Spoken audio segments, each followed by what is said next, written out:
بسم الله الرحمن الرحيم. ألف لام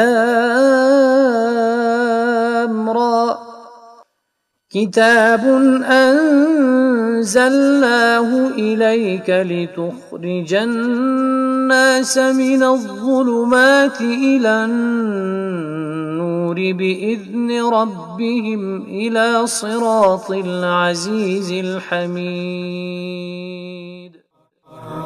قرآن کتاب ماست، در بیداری و خواب ماست، در ظلمت او شهاب ماست، هر جا او رهنمای ماست، هر جا او رهنمای ماست. هر کس قرآن بخواند روحش زنده بماند.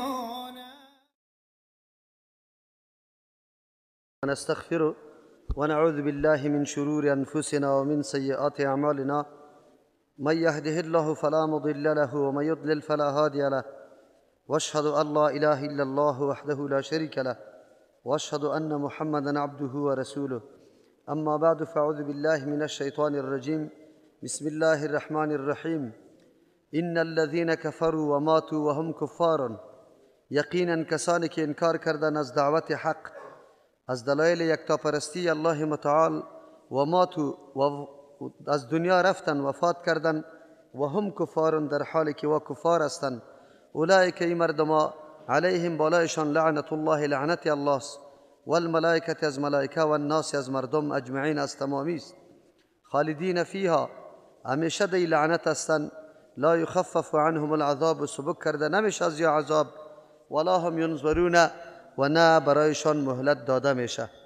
و الهکم اله واحد، معبودی بر حق شما یک الله است. لا اله، نیست لایق پرستش و بندگی، الا هو، بغیر از الله متعال. اطور الله الرحمن که بی انداز مهربان است، یعنی رحمت عامش تمام کائنات و مخلوقات فرا گرفته. الرحیم که دهنده نعمتهای خصوصی یا رحمت خصوصی برای بندگان خاص و مطیع خود است. این فی خلق السماوات، یقینا در پیدایش آسمان ها، والارض از زمین، و اختلاف اللیل و النهار، در اختلاف شب و روز، والفلک التي، و در کشتی که تجری روان می باشه، فی البحر در بحر، بما به او مالا و چیزایی که ینفع الناس نفهمیده مردمه، و ما آن چیزی که انزل الله فرستاده، من السماء از طرف بالا، من ماء عذاب، فاحیا پس زنده میکنه، به توسط آب، الارض زمینه، بعد موتها پس از خشک شدن زمین، و بث پراگنده ساخته، گسترده ساخته، فیها در زمین، من کل دابت، از هر نوع جنبنده و جاندار، و تصریف الریاح، و در گردانیدن بادها، و السحاب ابرها، المسخر که رام کرده شده در خدمت مخلوق الله، بین السماء والارض، در بین آسمان و زمین. در کلی از این چیزا لآیات، نشانه های عظیم قدرت الله، نشانه های دلایل یکتا پرستی الله است. خلی قومی یعقلون، برای قومی که از عقل خود کار میگیره. و من الناس، بعضی از مردم، من کسایی هستند، یتخذو که گرفته جور کده، من دون الله، بغیر از الله متعال، اندادن شریک، یحبونهم، دوستی میکنه امرای شریکا، که حب الله، بمثل دوستی الله. والذین آمنوا، کسانی که مؤمن هستند، اشد، خیل سخت هستند، حبا، از روی محبت، لله، برای الله. ولو یری الذین، اگر ببینن او کسانی که ظلموا، شرک کردن، شرک ورزیدن، اذ یرون العذاب، زمانی که ببینن عذاب. چی را ببینن؟ ان القوة لله، که تمام قدرت و قوت خاص برای الله متعال است، جمیعا مکمل. و ان الله، و ببینن که یقینا الله متعال شدید العقاب، سخت عذاب دهنده است. لما اشرکو، گاهی هم شرک نمی کردن خو ندیده، وقتی که حالات ببینه بعد از او درک میکنه که ما چرا شرک کردیم. یا لما احبو، یا لما اتخذوا من دون الله اندادا، یا بغیر از الله دیگه کس شریک جور نمیکرد، با الله عبادت میکرد. اذ تبرأ الذین، قابل یادآوری است در آن وقتی که اعلان بیزاری و براءت میکنه، الذین کسانی که اتبعوا تابعداری از وا کرده شده، یعنی متبوعین، مردمایی که پرستش شده و اعلان بیزاری میکنه. من الذین، از او کسا اعلان بیزاری میکنه اتبعوا که واره تابعداری کرده، ورأوا العذاب و ببینن عذاب، و تقطعت بهم الاسباب و قطع شوه بالایشان تمام رشته ها، پیری مریدی کلش ختم شوه. اونجا باز معلوم میشه که گپ کجاست. و قال الذین اتبعوا، کسانی که تابعداری کرده از او کلانای خود و افسوس و ارمان گفته فریاد میکنه، میگه لو ان لنا، ای کاش که یقینا برای ما می بود کرتن بازگشت به سوی دنیا، فنتبرأ، در دنیا اعلان بیزاری میکردیم منهم از این متبوعین که سالا سجده کردیم، آلی تاوان به ما شد، کما تبرئوا منا، مثل که آلی یا اعلان بیزاری از ما کردن. کذالک، مثل که اعمالشان هدر رفته، کذالک مثل که اعمالشان تاوان و خساره بالای خودشان، اینمی قسم یوریهم نشان میده برشان الله اعمالهم، نتیجه اعمالشان، حسرات علیهم که یک دم افسوس می باشه بالایشان. و ما هم نیست ای مردم بخارجین برآمدنی من النار، از آتش جهنم. دایات قبلی الله متعال اهمیت تعلیم، اهمیت تدریس و بیان کردن حقایق و واقعیت ها را بیان کرد که در اسلام موضوع بیان حقایق چقدر اهمیت داره و در ضمنش معلوم شد که اسلام چقدر اعتنا برای تعلیم و تربیه کرده، برای تدریس کرده. از او خاطر است که یکی از مزایا یا خصوصیات نظام مقدس اسلام است که از همه ادیان و نظریات و اندیشه ها کرده زیادتر توجه به مسئله تعلیم کرده. این جدا موضوع است که مسلمان ها از اینمی هدایات الله و از این اهتمام یا اعتنایی که الله برای تعلیم کرده چقدر مسلمان ها در غفلت باقی مانده، موضوع جداست. امروز عقب ماندگی ما در تمام عرصه ها، چی در عرصه اقتصاد است یا در سیاست است یا در میدان های دیگه است، بی توجهی مسلمان ها با آن چیزی که الله اهمیت داده بود است. الله اهمیت داده بود که از علم ما بهره برداری کنیم. الله به هر انسان استعداد داده، قابلیت داده و همه کائنات در خدمت انسان مقرر کرده. الله میگه توسط اینمی قوتتان شما استفاده از این امکانات بکنه و در تلاش شوی که از این بهره برداری کنه. مسلمان ها این میدان اعلا کرد. خب با تاسف کاش که میدان به خاطر ازی که در رشته دیگه، یعنی در مسئله تعلیم دینی خود پیشرفته می بودن، باز درد نداشت. تاسف در اینجاست که در میدان مادیات هم مسلمان ها بسیار عقب مانده باقی ماندن. از اونموی امکانات یا بخشش های الهی که در دنیا الله برای انسان مقرر کرده نتانستن مسلمان ها استفاده اعظم و بزرگ بکنه. کفار در میدان از مسلمان ها که پیش شدن و اصلی مقصدشان دنیا بود و در دنیا خود کامیاب کردن. آن چیزی که آرزویشان بود در او رسیدن، اسباب و وسایل عیش و عشرت به خود آماده کردن. اما مسلمان امیرم نتانست. کاش که در موضوع دینی خود یک کمی قدم فراتر و بالاتر می داشتن. با تأسف دختر و بچه توی میکنه، حتی موضوع طلاق نمیفهمه که چه قسم است، حتی موضوع آمیزش همبستری را نمیفهمه که در کدام فرصت میشه کدام فرصت نمیشه. مسلمان آنقدر از دین خود بیگانه شد که پرسان نکو. اما سید جمال الدین مفکوری شکار نداریم، شخصیت خوب بوده، مبارز بوده دیگه. او خوب گفته که ما دین ما که ارزش داشت و واقعیت داشت ما ترک کردیم، ما عقب مانده شدیم. اما دین نصرانیت، دین پوشالی و ساخته شده 4 نفر، او مردم گذاشت و ترقی کردن. به خاطری که اگر وا پابند امو فکرهای کونه که از ذهنهای چند نفر تراوش کرده بود تابعداریش میکردن، تا حالی دنیای غرب دونمو عقب ماندگی مانده بودن. لیکن وا دین پوشالی را ترک کردن، پیشرفت کردن.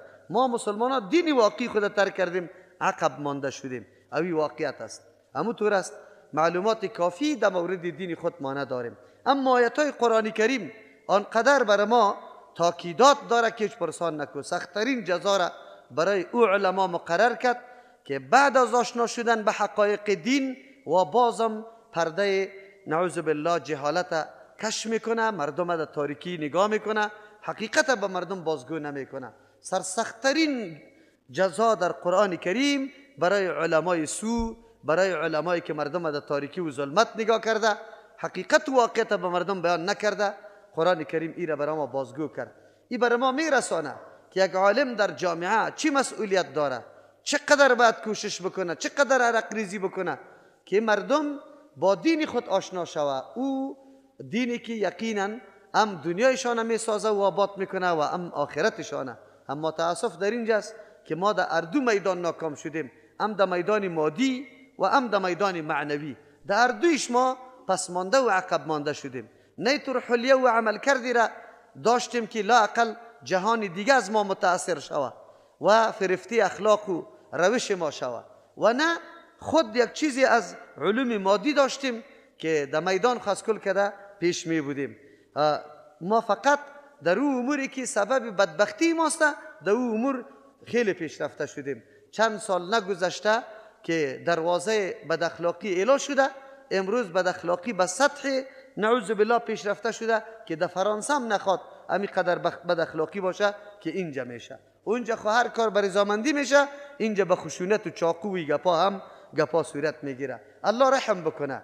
ما آیات قرآن کریم برای ما درس میده که همه سرچشمه بدبختی ها از جهالت و تاریکی شروع میشه، یعنی از بیعلمی و نادانی شروع میشه. تمام نیکبختی ها و سعادت از علم حاصل میشه، خصوصا علمی که تعلق به وحی آسمانی داره، یعنی به قرآن و حدیث. جیل اول یا طایفه اول که شاگردای پیغمبر علیه السلام صحابه کرام بود، با این علم تعلق پیدا کردن. بسیار مدت کم انقلاب عظیم در زندگیشان رونما شد. شخصیت های تربیه شد که جهان نه اوتور افراد تیر کرده گذرانیده و نه آینده خواهد دیده نمیتونه، چرا که او توسط معلم و مربی بزرگ رسول الله صلی الله علیه وسلم تربیه شدن، به قرآن عمل کردن، زندگی عملی را اختیار کردن و واقعا امو شخصیت ها جور شدن که امروز قابل قدر است و ما برش رضی الله عنهم میگیم.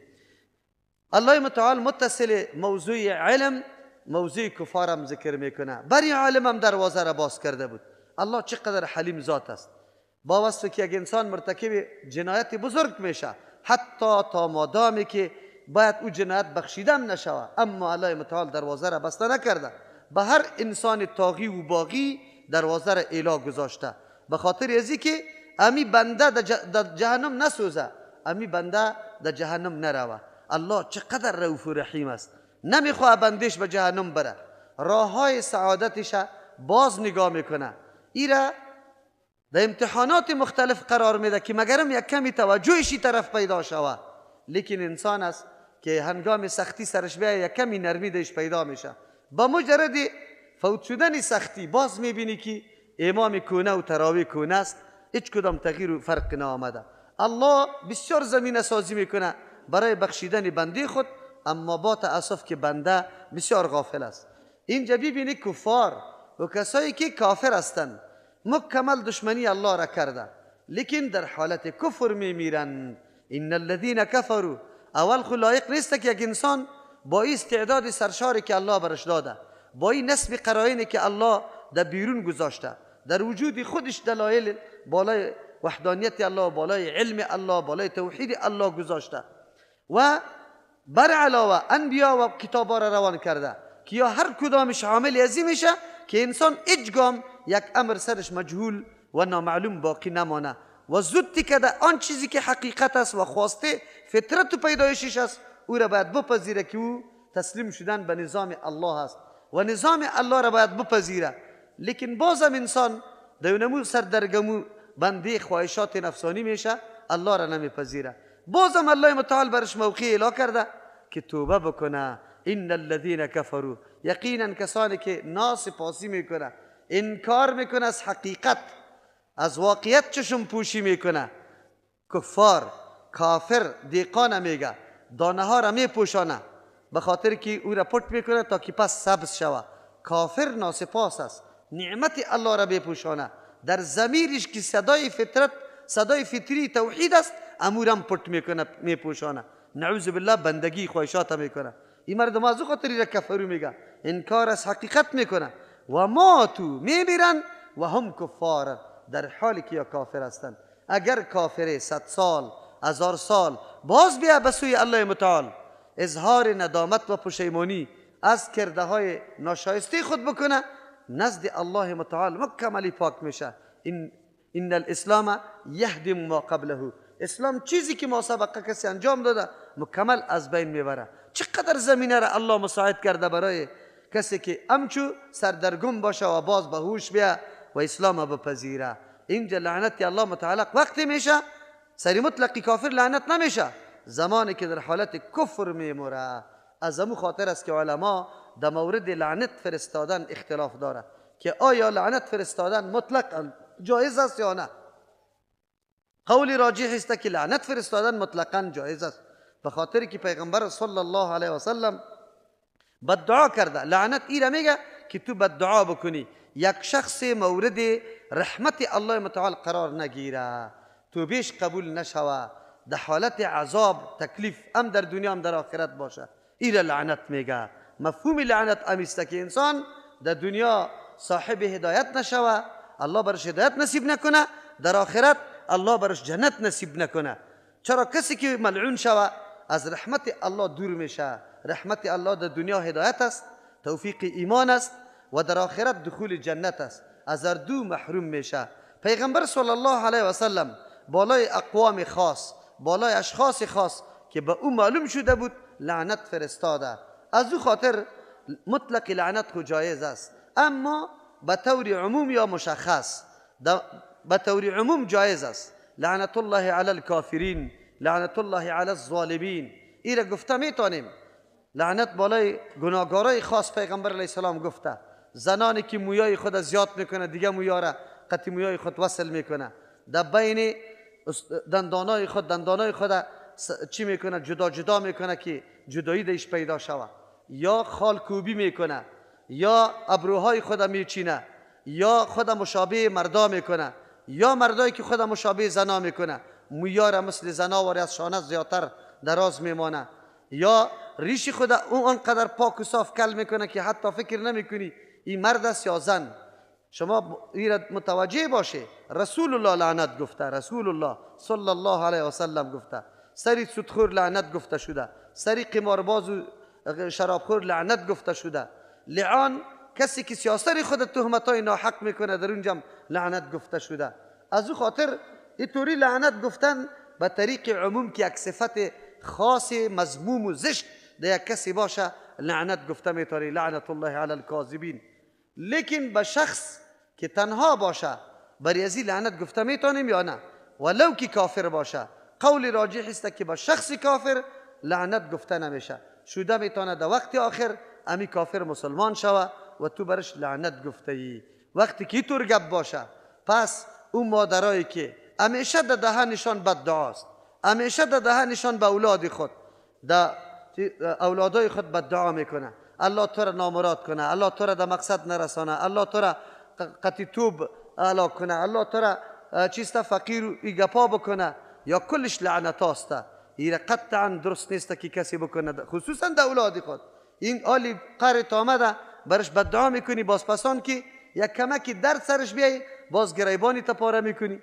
انسان چقدر عاجز است. یک دفعه در یک حالت است، دیگه حالت. علتش چیسته که آلی امی لعنت ها خیلی زیاد است، بددعاها زیاد است. هر پدر که امی ادناترین کوتاهی از بچه شو دیستی باز میگه که تو را عاق کردیم. اوی مردمی طور فکر میکنه که البته عاق ما میکنیم. اولاد که نافرمانی پدر و مادر در امری مباح کرد، خود به خود عاق است. نافرمان عاق نافرمان میگه. اگر تو عاق بکنی اگر نکنی اون نافرمان است. چرا نافرمانی کرده؟ با ناعاق کردن تو عاق نمیشه که اولاد در ترجمه قرآن میاد تو عاق میکنیشه، برخلاف برعکس تو عاق میشی، تو نافرمانی الله جور میشی، اولادت الله میبخشه و دعای تو در حق از او قبول هم نمیشه. الله متعال به ناحق دعا را از کسی قبول نمیکنه. از او خاطر است که ما از لعنت بپرهیزیم، لعنت نگویم. اینجا لعنت که الله گفته در حالت گفته که و ماتو و هم کفارون، وفات کردن در حالی که یا کفار هستند. اولئک علیهم لعنت الله، این مردمانی هستند که مستحق لعنت است. خب لعنت تنها از الله، چرا مخلوق الله سرش لعنت بگویه؟ ملائک چرا سرش بگویه؟ مردم چرا سرش لعنت بگویه؟ اونجا عالم سرش لعنت گفته میشد. کل چیزایی که لیاقت لعنت داشت لعنت گفتنه، کلگی باید لعنت میگفت. چرا؟ از دستی عدم بیان عالم، کتمان حق عالم، در دنیا قحطی آمده، در دنیا فساد آمده. فساد که شروع شد جنگا، درختها خشک میشه، در درخت ضرر رسید، جویا خشک میشه، در آب ضرر رسید، در جوی ضرر رسید، در ماهی ضرر رسید، در بقا ضرر رسید، در پرنده ضرر رسیده. وقتی که فساد شروع شود امن از بین بره، مردم به نظام الله تسلیم نباشه. این از جهت چی؟ از جهت ازی که عالم حقیقت بیان نکرده بود، مردم شروع به فساد کرده. آلی ضررش به کل مخلوق رسیده، لعنت کل مخلوق سری عالم میشه.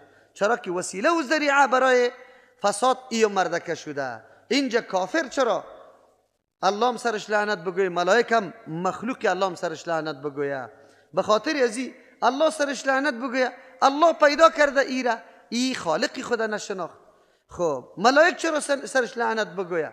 امی ملائکی که شب و روزی را حفاظت میکنه، عمل نامش نوشته میکنه، یمی قدر درک نداشت که اگر الله متعال انتظام نمیکرد ما زندگی ما برهم میخورد. اگر ملائک مرا حفاظت نمیکرد مرا توسط چیزای موزی هلاک میشدم پیش از پیش. الله میتونست امی قدر که مخل انسان هست امی قدر ما رو گشتم از یاد میکرده این منطقه، و مجرد خو میرفتی 4 دانه مرد سر سینت میبود. الله پیدا میکرد، چطور میکردی؟ لیکن الله نظام طور جور کرده که تو انسان حفاظت میکنه، مخلوق هم سری کافر لعنت میگه، کل بشریت هم لعنت میگه. چرا؟ بنی نوعیت است، قطعی تو زندگی داره، تو در خیرخواهی او را دعوت میدی، او نعوذ بالله به فساد تو را دعوت میده. تو به بندگی الله، او به بندگی خواهش نفس. دیگه ای کلان مبارزه است. اصلی درگیری را در این جهان او بری تو جور کرده. تصادم که پیدا میشه، خرابی که پیدا میشه از دست از او خاطر سرش لعنت است. اجمعین تمامیشان خالدین فیها، همیشه در لعنت است، چون در حالت کفر رفته.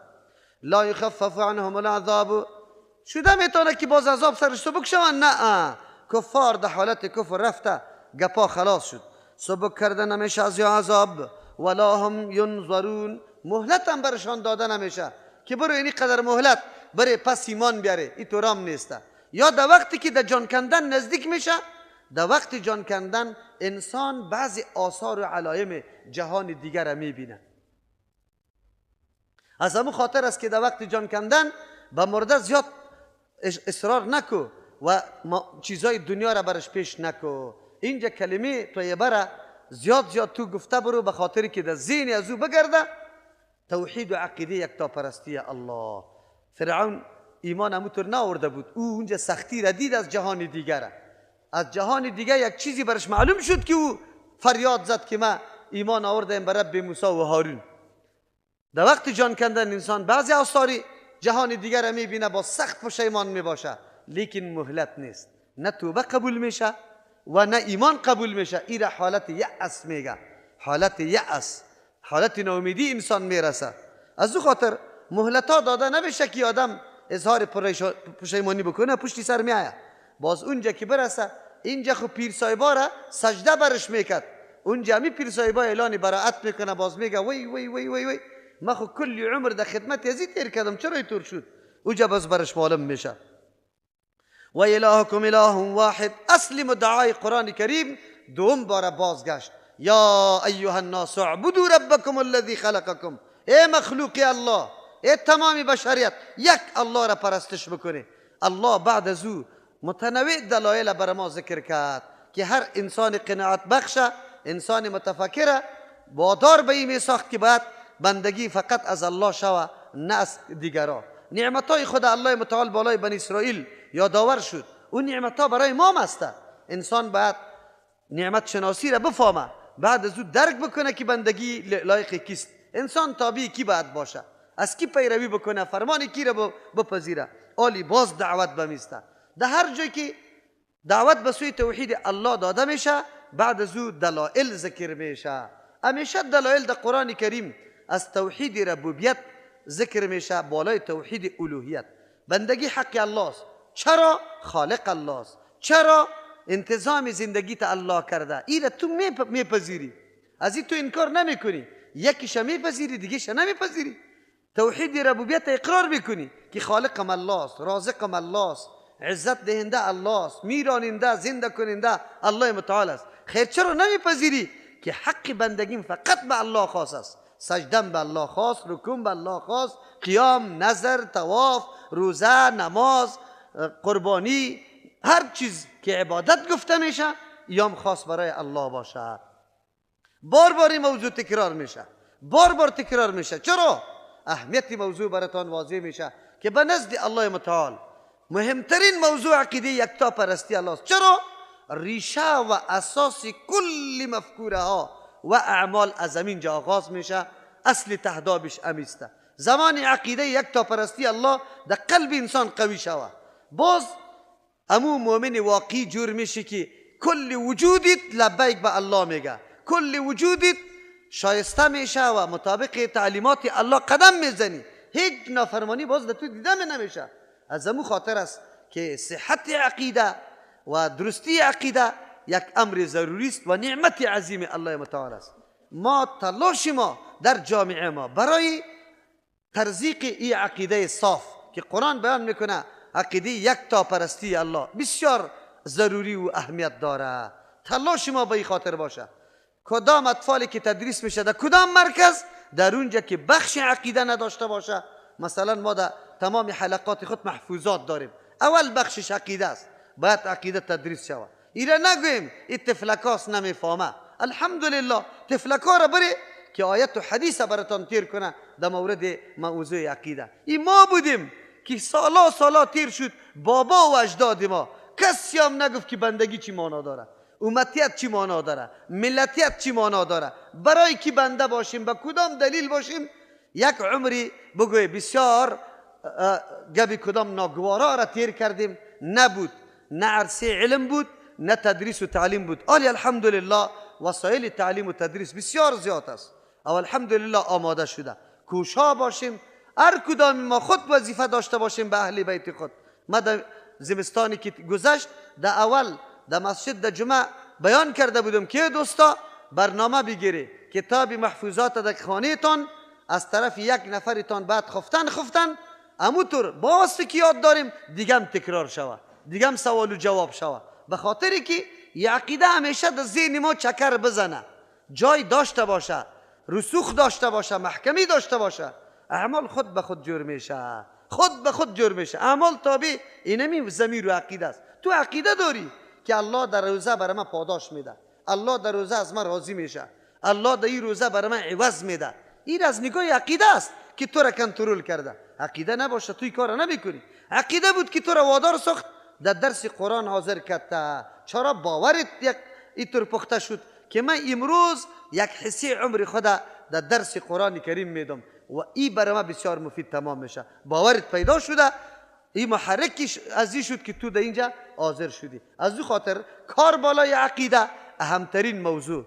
کار بالای عقیده مسئولیت بزرگ یک هر فرد مسلمان است. این تعلق به مرد و زن اینطوری نیست که تنها از ملاها باشه. هر کدام ما در این عرصه و در این میدان داعیستیم، دعوت توحید الله را میدیم. از او خاطر الله متعال موضوع توحید به گونه های مختلف، به شیوه های مختلف، گاهی به دلایل عقلی، گاهی نقلی، گاهی به طریق تمثیل، گاهی به طریق بیان ضدش، این را مکمل برای ما بیان میکنه. آلی باز هم موضوع را الله تکرار میکنه. و الهکم اله واحد. زمانی که آیات توحید میاد یک دفعه نخونه، این را باید تکرار کنی. و الهکم اله واحد و الهکم اله واحد و الهکم اله واحد. قلب تکان بخوره، متوجه شود معبود او ذاتی که قابل پرستش و بندگی است، او ذاتی که حاجت روا مشکل کشاست، او ذاتی که حاکم تشریعی است، برای تو قانون جور میکنه، حلال و حرام میکنه، او ذاتی که مرجع است در تمام امور. کیست؟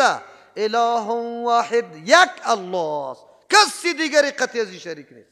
هیچ کسی، نه پیغمبر، نه ملک، نه جن، نه انس، نه پیر، نه فقیر، نه مرید، نه مولا، نه عالم، نه مجتهد، نه هیچ کسی همراه الله شریک نیست. معبود ما هر چیز که عبادت میکنیم فقط به الله شوه، به الله شوه، عبادت به الله شوه. قیام، رکوع، سجده، نظر، بگوی دعا، طواف، کلش مطابق فرمان الله برای الله شوه. و الهکم، معبود شما، معبودی بر حق شما، اله واحد، یک الله است، شریک نداره، نه در ذاتش که دو تا باشه، نعوذ بالله. اهرمنو بگوی دیگه چی میگه؟ یزدان، اینطوری نباشه. نه در افعالش، نه الله خو کارا را پیدا میکنه، خو یک بعضی ایسا را ترکستان ده فلانی پیر صاحب داده، اوی داره میکنه، کابل ده عاشقان و عارفان داده. اینطوری گفته نمیتونی. الله در افعال خود یک و یگانه است. الله در افعال خود یک و یگانه است. الله در صفات خود یک و یگانه است. کدام صفت که برای الله ثابت است و مخلوق ثابت نیست؟ الله سمیع است، شنونده بلا اسباب و وسایل. این صفت برای الله است، برای مخلوق ثابت نیست. بلا اسباب مخلوق شنیده نمیتونه. در لفظ شریک شد، انسان هم سمیع میگی، علیم میگی، لیکن در مصداق شریک شده نمیتونه. الله سمع را بلا وسایل میکنه و تو سمع را با وسیله میکنی. فرق است بین تو و الله متعال. هیچگاه الله برای خود شریک نداره. الله در عبادت هیچ شریک نداره، حق عبادت از خودش است. لا اله الا هو، تکرار میکنه، نیست لایق پرستش و بندگی، نیست حاجت روا و مشکل کشا. اگرچه ما حاجت روا و مشکل کشا را معنایش ذکر میکنیم، لیکن اصلی معنایش نیست. اصلی معنای است لا اله، نیست لایق بندگی و پرستش، الا هو، بغیر از الله متعال. چرا؟ نزاع و جنگ از اول بشریت تا آخره در طول تاریخ نزاع و جنگ سری توحید الوهیت بوده. توحید الوهیت، توحید الوهیت از جانب بنده شروع میشه. بنده عبادت میکنی، با کی میکنی؟ برای کی میکنی؟ خلاص. نماز میخوانی، برای کی میخوانی؟ نظر میکنی، برای کی میکنی؟ دعا طلب میکنی، از کی طلب میکنی؟ از تو شروع میشه. یکی توحید ربوبیت است، از الله شروع میشه، کاری الله است. تو عقیده میکنی که دینی کار الله مستقل است، خلاص. لیکن توحید عبادت وظیفه توسته، کاری توسته. نماز میخوانی، برای کی؟ روزه میگیری، برای کی؟ حج میکنی، برای کی؟ جهاد میکنی، برای کی؟ با یک برادر محبت میکنی، برای کی؟ به خاطر کی؟ ایره توحید الوهیت میگه. نزاع و جنجال انبیاء علیهم السلام امرای قومای خود ده توحید الوهیت بود. توحید الوهیت بود، دیگه چیز نبود. با تاسف از کدام توحیدی که قرآن زیاد چی میکنه؟ مردم ما دمو توحید خیلی گرفتار است. امو توحید از بین برده، ده شرک گرفتار است. رکوع را به یکی، قیام به دیگه، سجده را به دیگه، نظر به دیگه، آواز دادن به دیگه، طواف کردن به دیگه، کلش تقسیمات کرده. بله، شفا دادن او توحید ربوبیت است. او را هم شرک میکنه در توحید ربوبیت هم، وگرنه در اصل ایسته. لا اله نیست لایق پرستش و بندگی. برادرای تبلیغ ما در یک جای توحید الوهیت بیان نمیکنه. در الله نه کیدو یقین، در بنده نه نکیدو یقین.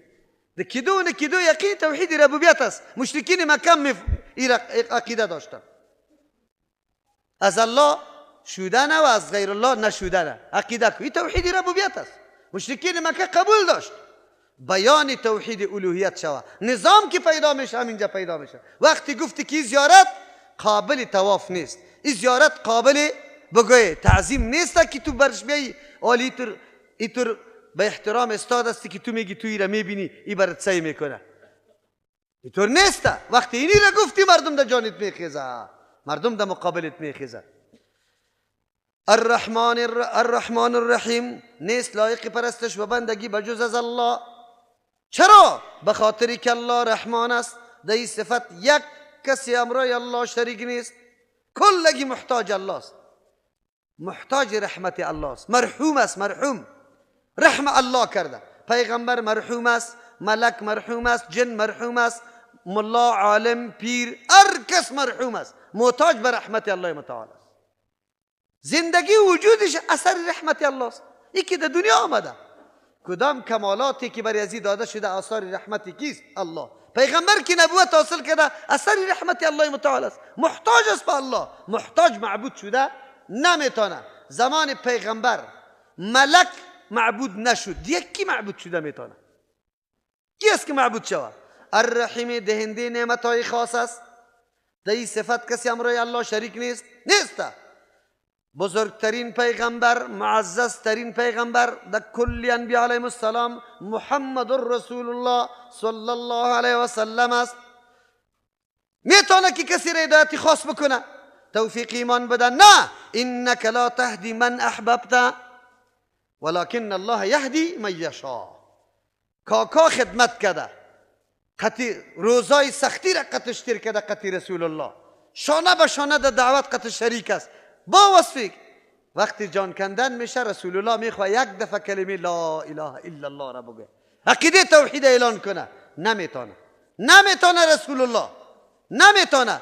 و این برملا در محضر عام این موضوع صورت میگیره، به خاطر که دیگه پندارهای غلط و نادرسته که به مردم پیدا شود در حق رسول الله صلی الله علیه وسلم، که رسول الله شاید هدایت داده میتونست. نه، این موضوع آنقدر مربلا شد، واضح شد که به کل مخلوق قویدا شد که پیغمبر هدایت کاکا را میخواست لیکن نتانست.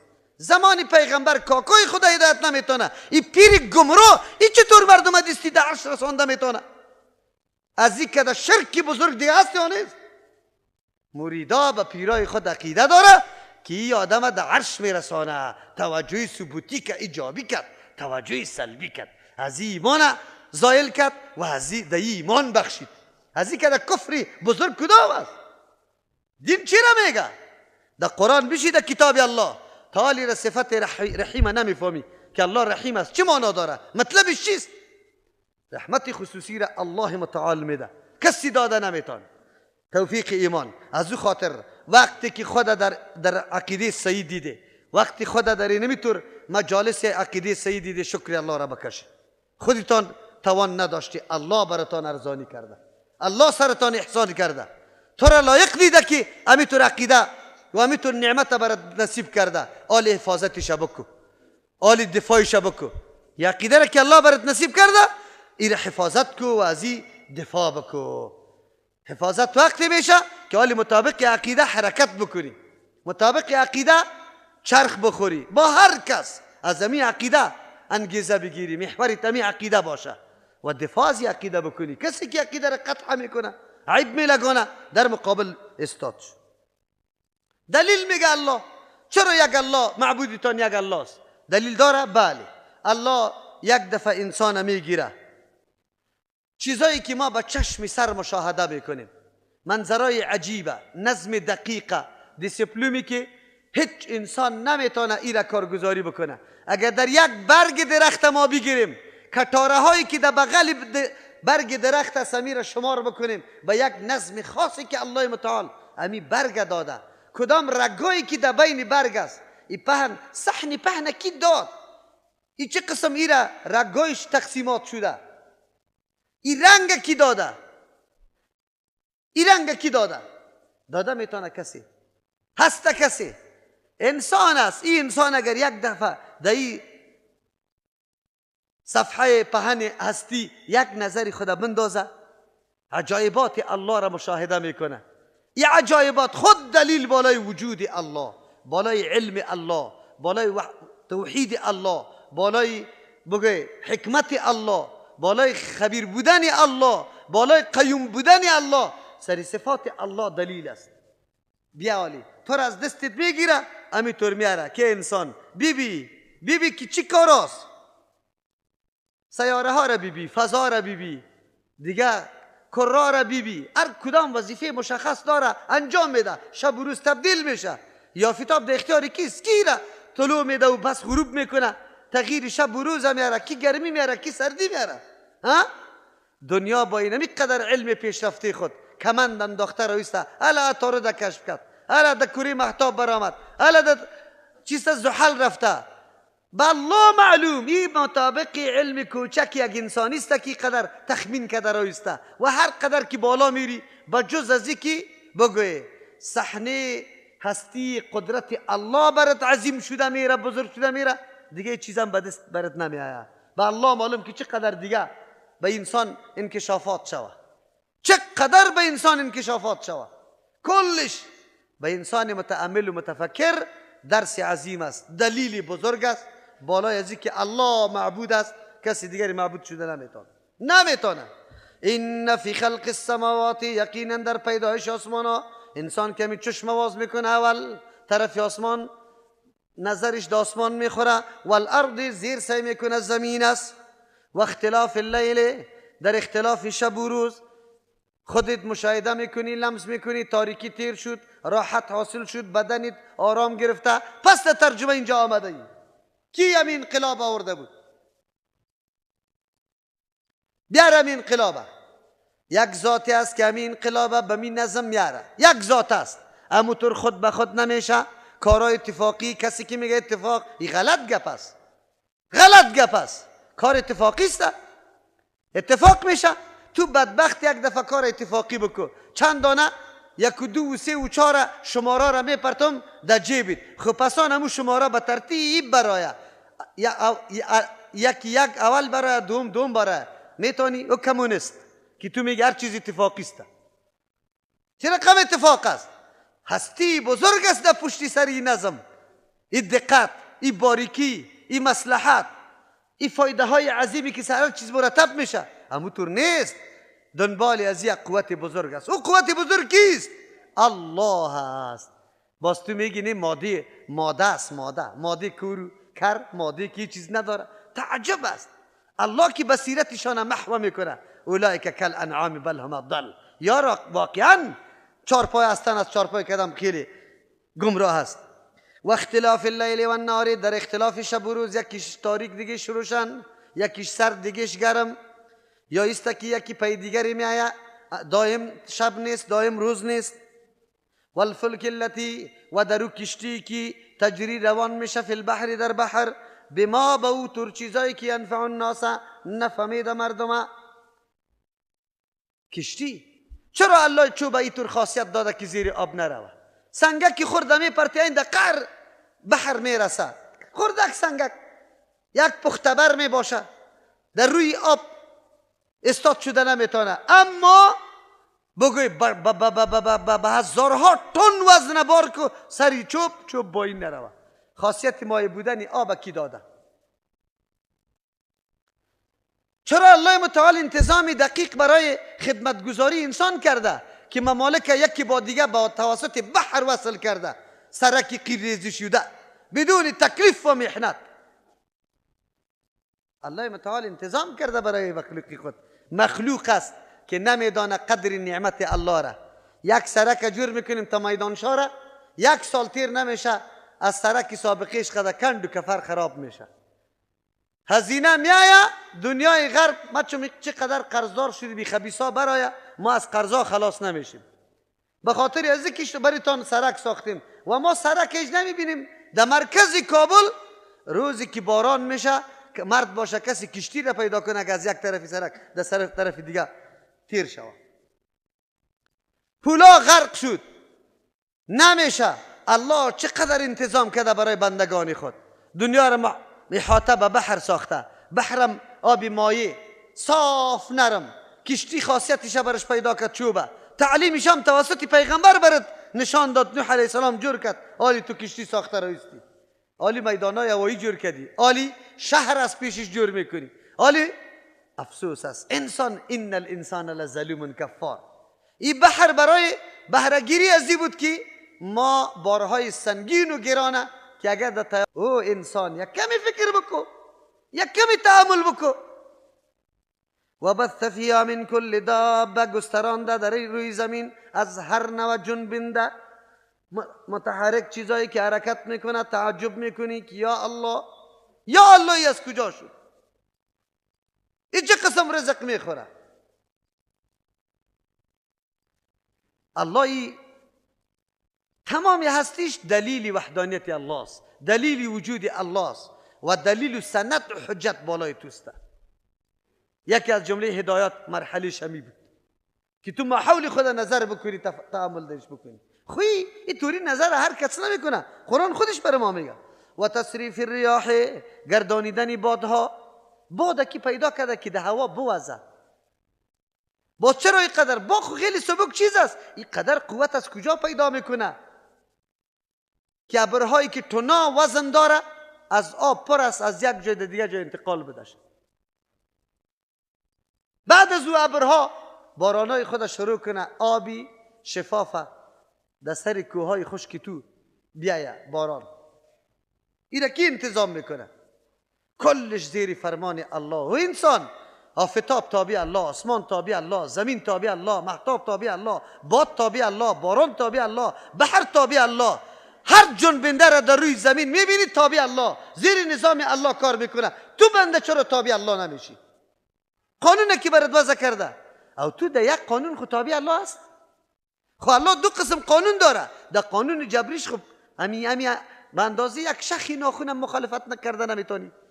لیکن در قانون اختیاری که مداری تکلیف است، که جنت و دوزخ سرش مرتب میشه، در اینجا چرا یاغی و باغیستی؟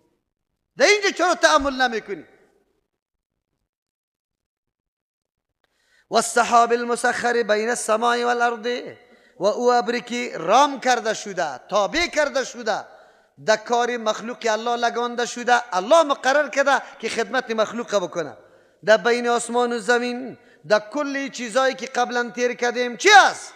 لآیات، نشانه های بزرگ قدرت الله، دلائل توحید یکتا پرستی الله، دلائل معبودیت الله، دلائل یک بودن معبودیت الله که الله یک و یگان است، قابل عبادت تنها است، کسی دیگری همراه شریک نیست. خب برای کی دلیل است؟ برای مردمای لوبالی، مردمای هوا پرست، عیش پرست، مردمایی که بندگی ماده و مادیات کرده در کل عمر. لقوم یعقلون، برای قومی که یک ماده خیلی قیمتی را الله داری وجودی تو گذاشته و تو از حیوانات و جنبندای دیگه متمایز ساخته. او را به نام عقل یاد میکنه، او را به نام استعداد فکری و ذهنی یاد میکنه.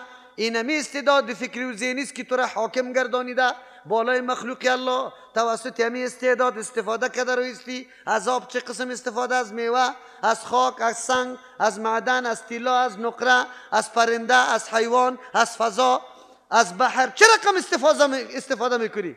الله استعداد برات داده. عقل است، عقل است. عقل ولی نگاه که حفاظت کو، نه توسط شراب خوری از بین ببرشه، توسط پودر از بین ببرشه. عقل حفاظت کو، توسط ماحول و محیط از بین ببرشه، توسط غضب از بین ببرشه. عقل حفاظت کو. این جوهری تست خبر داری نه که تو را حاکم گردانیده بالای کائنات. حکومتی تو از اینمی عقل است. خود چرا از عقل خود کار نمیگیریم؟ نه. لقوم یعقلون، برای قومی که از عقل کار میگیره. بالکل آدم متفکر را داره به جز از که اعتراف اقرار بکنه که بندگی مخصوصی کیست. کل مخلوق باید بندگی یک الله را بکنه. حق بندگی برای یک الله متعال است. هیچ کسی همراه الله شریک نیست. همه بندگی را به الله بکنیم، دیگه راه نداریم. این دلیل شد بالای عقیده توحید الله. خوب آیا اینطور انسان هم پیدا میشه که با وجود این قدر دلایلی که مکمل به چشم سر مشاهده میشه، عام و خاصی را بفهمه، درکم کرده میتونه، کسی پیدا میشه که غیر الله را معبود جور بکنه و شریک جور بکنه؟ بله پیدا میشه. و من الناس، بعضی از مردم من کسی است یتخذو که جور میکنه من دون الله، بغیر از الله متعال، با وصفی که یک قدر دلایل تیر شد که درک میکنه، حقیقت و واقعیت برش واضح میشه که حق بندگی تنها برای الله است، لیکن میخیزه غیر از الله. کی را جور میکنه؟ اندادن، شریک همراه الله. شریک یاد طاعت، یاد محبت. آن قسم طاعت و فرمان برداریش میکنه مثل که از الله را میکنی. خواهش نفسانیش برش میگه، گرد قطش گشته رایست، شیطان برش وسوسه میکنه، دنبالش روان است. نمیگه که شیطان از دشمن است، مرا تباه کده نیست. نه، چرا ما فریب بخورم؟ دنبال خواهشات رفته روان است. چه رقم رفته روان است؟ ما در مثالی که عقل مغلوب میشه توسط شهوت، توسط قوی غضب، توسط قوی وهم، توسط رواجای بگه منطقی، چقدر عقل متاثر بشه، بیچاره روی خود کشیده نمیتونه. یک مثال براتان میگم. در اطاعت آنقدر محبت به همراه خواهش خود داره که الله ملا را فراموش میکنه. قطعا الله را فراموش میکنه. چه رقم فراموش میکنه؟ زنا میکنه با دختر همسایه، سخت همسایه نیکیشان است. در غم و درد، در رنج و تکلیف، در مصیبت ها به دردش خورده، هر غم و دردش همراه همسایه است. پیسه قرض برش به ضرورت شده است، پیشش قرض کرده، تمام همکاری و هم دردی قطعش کرده، عالی قدی دختری همسایه زنا میکنه. برش معلوم است حکمم که اگر من گیر شوم سنگسار میشم، من سنگسار میشم، دوره زده میشم، رسوایی مردم و مخلوقام میشم. احسانی که با همسایه داری، همسایه اعتمادم سرت میکنه، من میرم سیاسرای من اینجاست، من جای سفر دارم، فکرتان باشه، لیکن تو غلط کار میکنی. حکم الله موجود است، خودم معتقد به اسلامم میدانی، لیکن بازم به خاطر نعوذ بالله 2 دقیقه لذت شهوت نفرمانی الله را در نظر گرفتی، نه احسانی همسایه را، نه عذابی که دنبالش است، نه پشیمانی را، کلش در هم و بر هم زدی. محبت امرای چیز زیاد شد الله یا امرای شهوت زیاد شد؟ محبت شهوت زیاد شد. گناه همونطور نمیشه. گناه وقتی میشه که در مقابل الله یک امر دیگر محبوب میپنداری و او تابیداری از او را از الله قدم پیش میپنداری. در توی بچه همسایه که آمدی به خاطر چی آمدی؟ محبت بچه همسایه خیلی زیاد بود، دختری همسایه خیلی زیاد شد، یا محبت الله و رسول الله؟ کدامش زیاد بود؟ مردم چیخ میزنه وی ما شرک نمیکنیم. شرک چی را میگه؟ اینجا اطاعت الله را مقدم کردی یا مخلوقه؟ و من الناس بعضی از مردم من کسی است یتخذو که جور میکنه من دون الله بغیر از الله متعال اندادن شریک. هر گناهگار یا این مرتکب شرک میشه. چرا مرتکب شرک میشه؟ به خاطری که در مقابل الله جانب دیگر اطاعتش ترجیح میده، محبتش ترجیح میده، از خطی الله برابرم نمیکنه، از الله کده بالاتر میتراشه. از او خاطر هر گناهگار شرک مرتکب میشه. اندادن شریک جور میکند در محبت، یحبونهم که محبت میکنم برای امی اندادا، که حب الله به مثل محبت الله. چه قسم که محبت به امر الله داره، قطع از اون محبت داره. چه رقم محبت داره؟ مثل الله واره. همه محبت ها زایده محبت الله است. اگر با اولاد محبت میکنی، اگر با همسر محبت میکنی، اگر با دوست محبت میکنی، اگر با پیغمبر محبت میکنی، اگر با علم محبت میکنی، کلش سرچشمش محبت الله است. الله تقسیم کرده محبت ها را، اما بسا انسان ها طوری پیدا میشه که از محبت الله کردن محبت دیگر را زیاد میکنه. چرا؟ الله برات گفته قرآن روان کرده ایم سبب هدایتیت است، ایره تلاوت بکن، معنا و مطلبش بفهم. ما شما دایتا برنامه انبیاء علیهم السلام بیان کردیم که تلاوت است، فهم معنا و مطلب است، عملی کردن احکام الله است. مرید صاحب پیر صاحب برش میگه قرآن تلاوت نمیتونی، نمیکنه تلاوت. میگه لطایفت لطایفت در کار بیفته، حرکت بکنه، حالی لطایفت مرده است. لطایفت مرده است، از خاطر تلاوت قرآن کریم نکو. چرا لطایف مرده است؟ قرآن کریم اگر تلاوت کنم نمیشه لطایفم زنده شه. خودشان میگه تاثیرات قرآن خیلی زیاد است، تا که او موجود باشن نمیشه که برقرار شود. از خاطری را ترک کو. این بیچاره عمیق فکر نمیکنه مرید که خو وقتی که تاثیرات قرآن، لطایف قرآن در قلب ما اینقدر قوت داره، دیگه چی ضرورت دارم به لطایف پیر صاحب؟ او چرا پیر صاحب طور میگه؟ چرا؟ به خاطری که اثرات قرآن کریم در اونجا در قلبی که موجود باشه. پیر صاحب خو اثرات شیطانی است، اثرات شیطانی در قلب رفتن نمیتونه. از او خاطر به تلاوت قرآن قطع شود تعلقه 50 روز. باز بعد از او پیر صاحب برید وظیفه میده که لطایف شیطانی در حرکت شود. حالی دیگه مست میشی، یکم اینی شگک گاهی خوای دروغی را میبینی.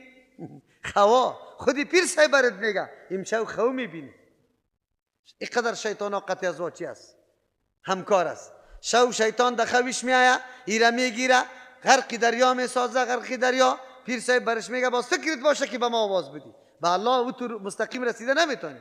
ای که شو شیطان پچقش میکنه در دریا، یک دفعه پیر صاحب میگه پس از دریا میبره. صبا دیگه پیر صاحب اعلان نمیکنه، میگه خیلی کار پیر بود، امشب غرق شده بودم. اوی خود کار شیطان بود، این کار شیطان بود. دیگه هم عقیدش از سری پیر صاحب پخته کرد که پیر صاحب خود میتونه. خب امیقه تجربه نکرد که تو باش یک مرتبه یک امتحان میکنیم، یک نفره بگویه که مرا در فلانه جای چاقو سرم بکش و من یک صدا میزنم که پیر صاحب میتونه یا نه مرا نجات داده. بیا دورم نه، این خانگه کش از خانش میبرایم، فقط همی قدر کیس آوازم نرسه در این هتل در این سالون پیر صاحب است، او در سالون اولی من میرم، نفره میگم که بزن مرا قطی چاقو، از دروغ سرم بکش، یک صدا میزنم که پیر صاحب خلاص میتونه یا نه، که حالی معلوم شود که پیر صاحب راست میگه یا دروغ. مردم بیچاره حواس خود از دست داده، عقل خود از دست داده، در بدر خاک بسر خود در پیش پیر مندازه، مرده واری هر تصرفی که دیش میکنه. و من الناس، بعضی از مردم، من کسی است یتخذو که جور میکنه من دون الله، بغیر از الله اندادن، ند شریک، یحبونهم دوستی قطعی ازو میکنه که حب الله، به مثل محبت الله، مثل که محبت الله را داره قطعی ازو محبت میکنه. قطعی الله خو محبت داری به خاطر که خالق ماست، مالک ماست، متصرف ماست، رزق بر ما میده، کمالات بر ما داده، انتظام زندگی ما را کرده، آخرت ما را انتظامش میکنه. سوال و جواب بوده، باز قطعی ازو میکنیم. الله را دوست داریم چرا که ما تمام نعمتایی که در وجود خود میبینیم از ناحیه الله متعال است. خود دیگه کسی چطور بندازی ازو، چه رقم بندازی ازو ند جور کردیم؟ بله آیت قرآن یک چیز میگه، خو لیکن قول پیر صاحب دیگه چیز، آیت قرآن یک چیز، قول مجتهد مذهبی ما دیگه چیز. آیت قبول میکنیم یا قول مجتهد و مذهب یا پیر صاحب؟ کدامش قبول داریم؟ ما حول محیط قومه. بله آیت قرآن همینطور گفته، الله خو گفته که ولا تعاونوا علی الاسم والعدوان، شما معاونت نکنی در گناه و در تجاوز. لیکن چی کنیم؟ اگر چی آدم خیلی گناهگار، قمارباز، پودریسته، لیکن چی کنیم؟ بچه کاکاست، لیکن چی کنیم؟ خاله زاده است. محبت ها مردم در کجا کشاند؟ تبا کرد. زن طلاق شده، قرآن میگه سری احکام الله استهزا نکنه، 20 دفعه طلاق داده شد، 20 دفعه. لیکن محبت اولادان قدر بالاست، محبت الله را در قصهش نیسته، میگه خیر است پروا نداره، زنا میکنم لیکن اولاد خود اعلان نمیکنم، زنا میکنم، نافرمانی حکم الله باشه هیچ پروا نداره، خو لیکن بچگه که خود اعلان کرده نمیتونم. کدام محبت اضافه شد؟ محبت الله، محبت اولاد، محبت اولاد. والذین آمنوا اشد حبا لله. نشان مؤمن چیسته؟ نشان مؤمن است کسایی که مؤمن هستند بسیار سخت هستند در محبت الله. وقتی که معامله الله میشه، هر قدر معامله دیگه که از هر کس است، از پدر است، مادر است، اولاد است، زن است، فرزند است، از قوم است، از دوست است، تنظیم است، هر کسی که است، در مقابل محبت الله قطعا اهمیت نداره. والذین آمنوا اشد، کسانی که ایمان آورده خیلی سخت هستند حبا لله، از جهت محبتی کی؟ الله متعال، او را مقدم میکنه. بس دیسه نمیکنه که چطور است، محبت الله مقدم است. ریش سفید تکبیر اولا میگه، وقتی که همسایش توی میکنه با سه میکنی، با تسبیح آمده در رقص 6 تا. ریش سفید چی میکنی اینجا؟ چی میکنی اینجا؟ ولا چی کنیم همسایه صبا خفه میشه، صبا خفه میشه. محبت الله نه نه نه نه، خلاص به خاطر الله، ولو که کسی قط تعلقه میبره ببره. چرا مؤمنا محبتش چی باشه؟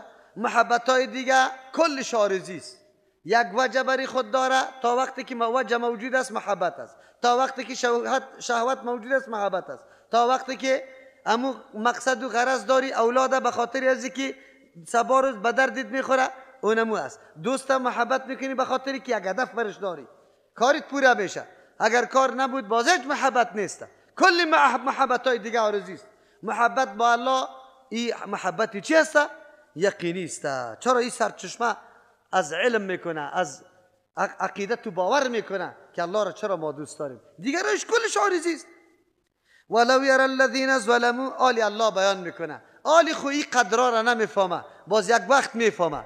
ولو یری الذین ظلموا، اگر ببینه کسانی که شرک ورزیده، اینجا مراد اونمو شرک است، در محبت شرک ورزیده، در اطاعت شرک ورزیده، چی را ببینن؟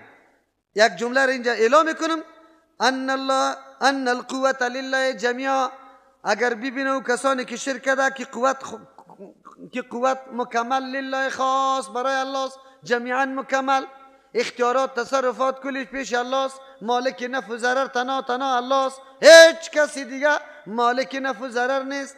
و ان الله شدید العقاب، و ببینه که الله متعال سخت عذاب دهنده است.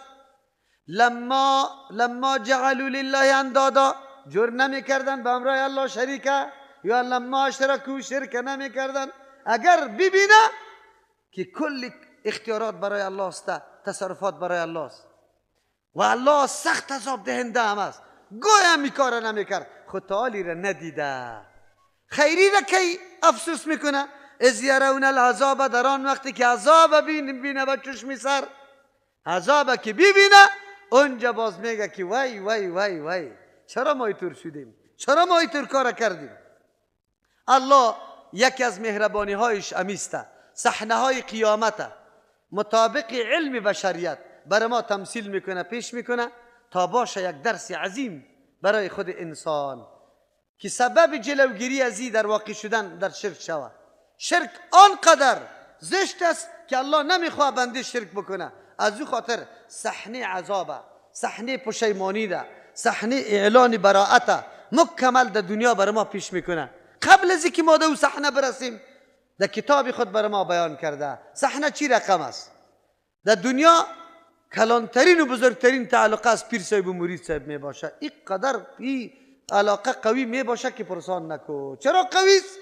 به خاطر قوی است که مرید صاحب میگه پیر صاحب از کلی حالات ما خبر داد، اگر در حقش گپ میزنم همیالی میفهم، ادناترین شوخی بازی گوشی نمیکنه، وظیفه که پیر صاحب داده ترک نمیکنه، نماز الله رو ترک میکنه، نماز الله رو ترک میکنه، روزی الله رو میخوره، خو وظیفه پیر صاحب ترک نمیکنه. چرا؟ عقیده داره که او از کلی حالتهای ما خبر داره و عقیده داره که هر کمالی که در وجودی ماست از ناحیه پیر صاحب است، دعای پیر صاحب است، فیض پیر صاحب است، و هر ضرری که ما ببینم حتما یک کمی گستاخی و بیادبی در پیر صاحب کردیم، از او خاطر پیر صاحب دیگه نهایت احترام کنم، بالکل بیخی نهایت. چی رقم نهایت؟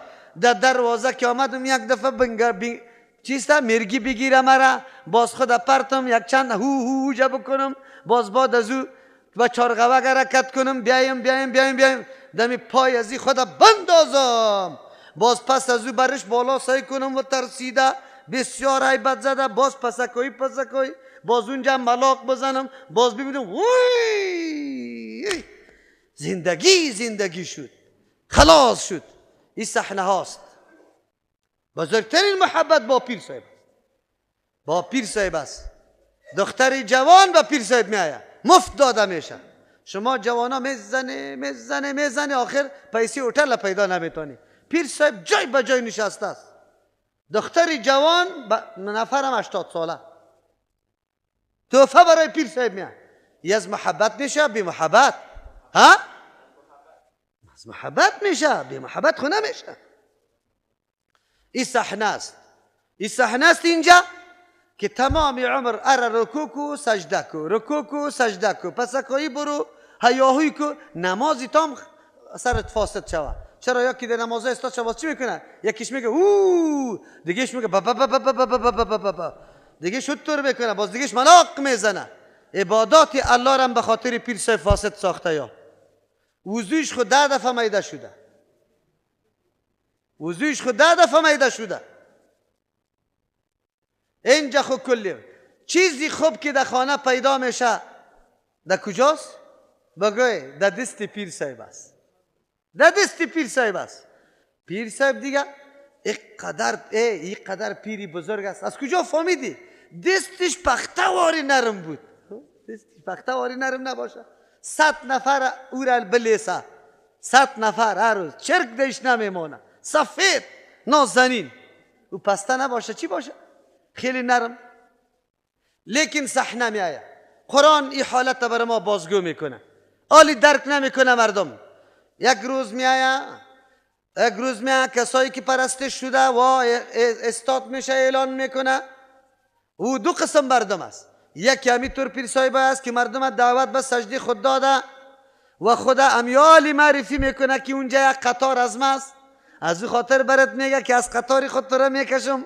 چرا در ترجمه مولی متوکل رفته ای؟ این صحنه را مرید برام قصه میکنه. خب مرید یک قاری صاحب بود. یک روز آمد، من در مسجد بودم، در حجره نشسته بودم، داخل شد لنگی سفید، یکدم گریان شروع کرد. مرا بخشش کو. یا حیران ماندم، نمیشناسم شم که از کجا آمده. وار خطا شدم. مرا بخشش کو، مرا بخشش کو میگه. لنگی سفید است. و قاری صاحب خیرت است، خیرت است، وار خطا شدم. میگه مولوی صاحب مرا بخشش کو. الله تو را خیر بده. تو چی میگی؟ بخشش الله میکنه. ما حق خود بخشیده میتونیم، حق بندگی را. یک زور و ظلم سر ما شده باشه، ما چی در تو را بخشش کنم؟ پیری پنجاب مرا جور کردی چی؟ گریان کرد بیچاره. گفت مولوی صاحب میفهمی که زشترین شخص، بدترین شخص به نظر ما تو بودی. یارا هیچ کسی دیگری به نظر ما دیگه بد نبود. خلاص. و اینطور وقت نبود که نام تو گرفته نمیشد، من لعنت و دشنام نمیفرستاد. او وقت آمده باقی بالا ترجمه میکردم، ترجمه داشتم. گفت در سری بایسیکل تیر میشدم که آواز لاسپیکر می آمد. دور خوردم، نمیشناسم تا، ندیدم تا. سوره فاتحه شروع شد. ایاک نعبد و ایاک نستعین. سوره فاتحه را خو خواندیم و شما نه؟ سوره فاتحه را که آدم بخونه که موحد نشود دیگه بسیار سخت است. بازو آدم بگوی او آدم بسیار مشکل است که موحد شود. گفت ایاک نعبد و ایاک نستعین. درس شروع شد، نمیشناسم تا. خوشیشتم در درس بایسیکل استارت کردم. ای گپا طوری گفته شد تو میگی که تو امرای ما زندگی کرده و کلی گپای ما به تو معلوم است. ای گپا که میگفتی فقط سری کی میخورد؟ سر ما. خب واقعا اونجا چادر در سر انداختم، خب گریان کردم که یا الله ما چقدر ظلم کردیم، ما چقدر جفا کردیم. ای گپا قرآن چی میگه، ما چی میکنیم؟ گفت وقتی که برآمدم از مسجد ترجمه خلاص شد، یک نفر سوال کردم که این مولوی کیست؟ گفت تو نام تو را گرفت.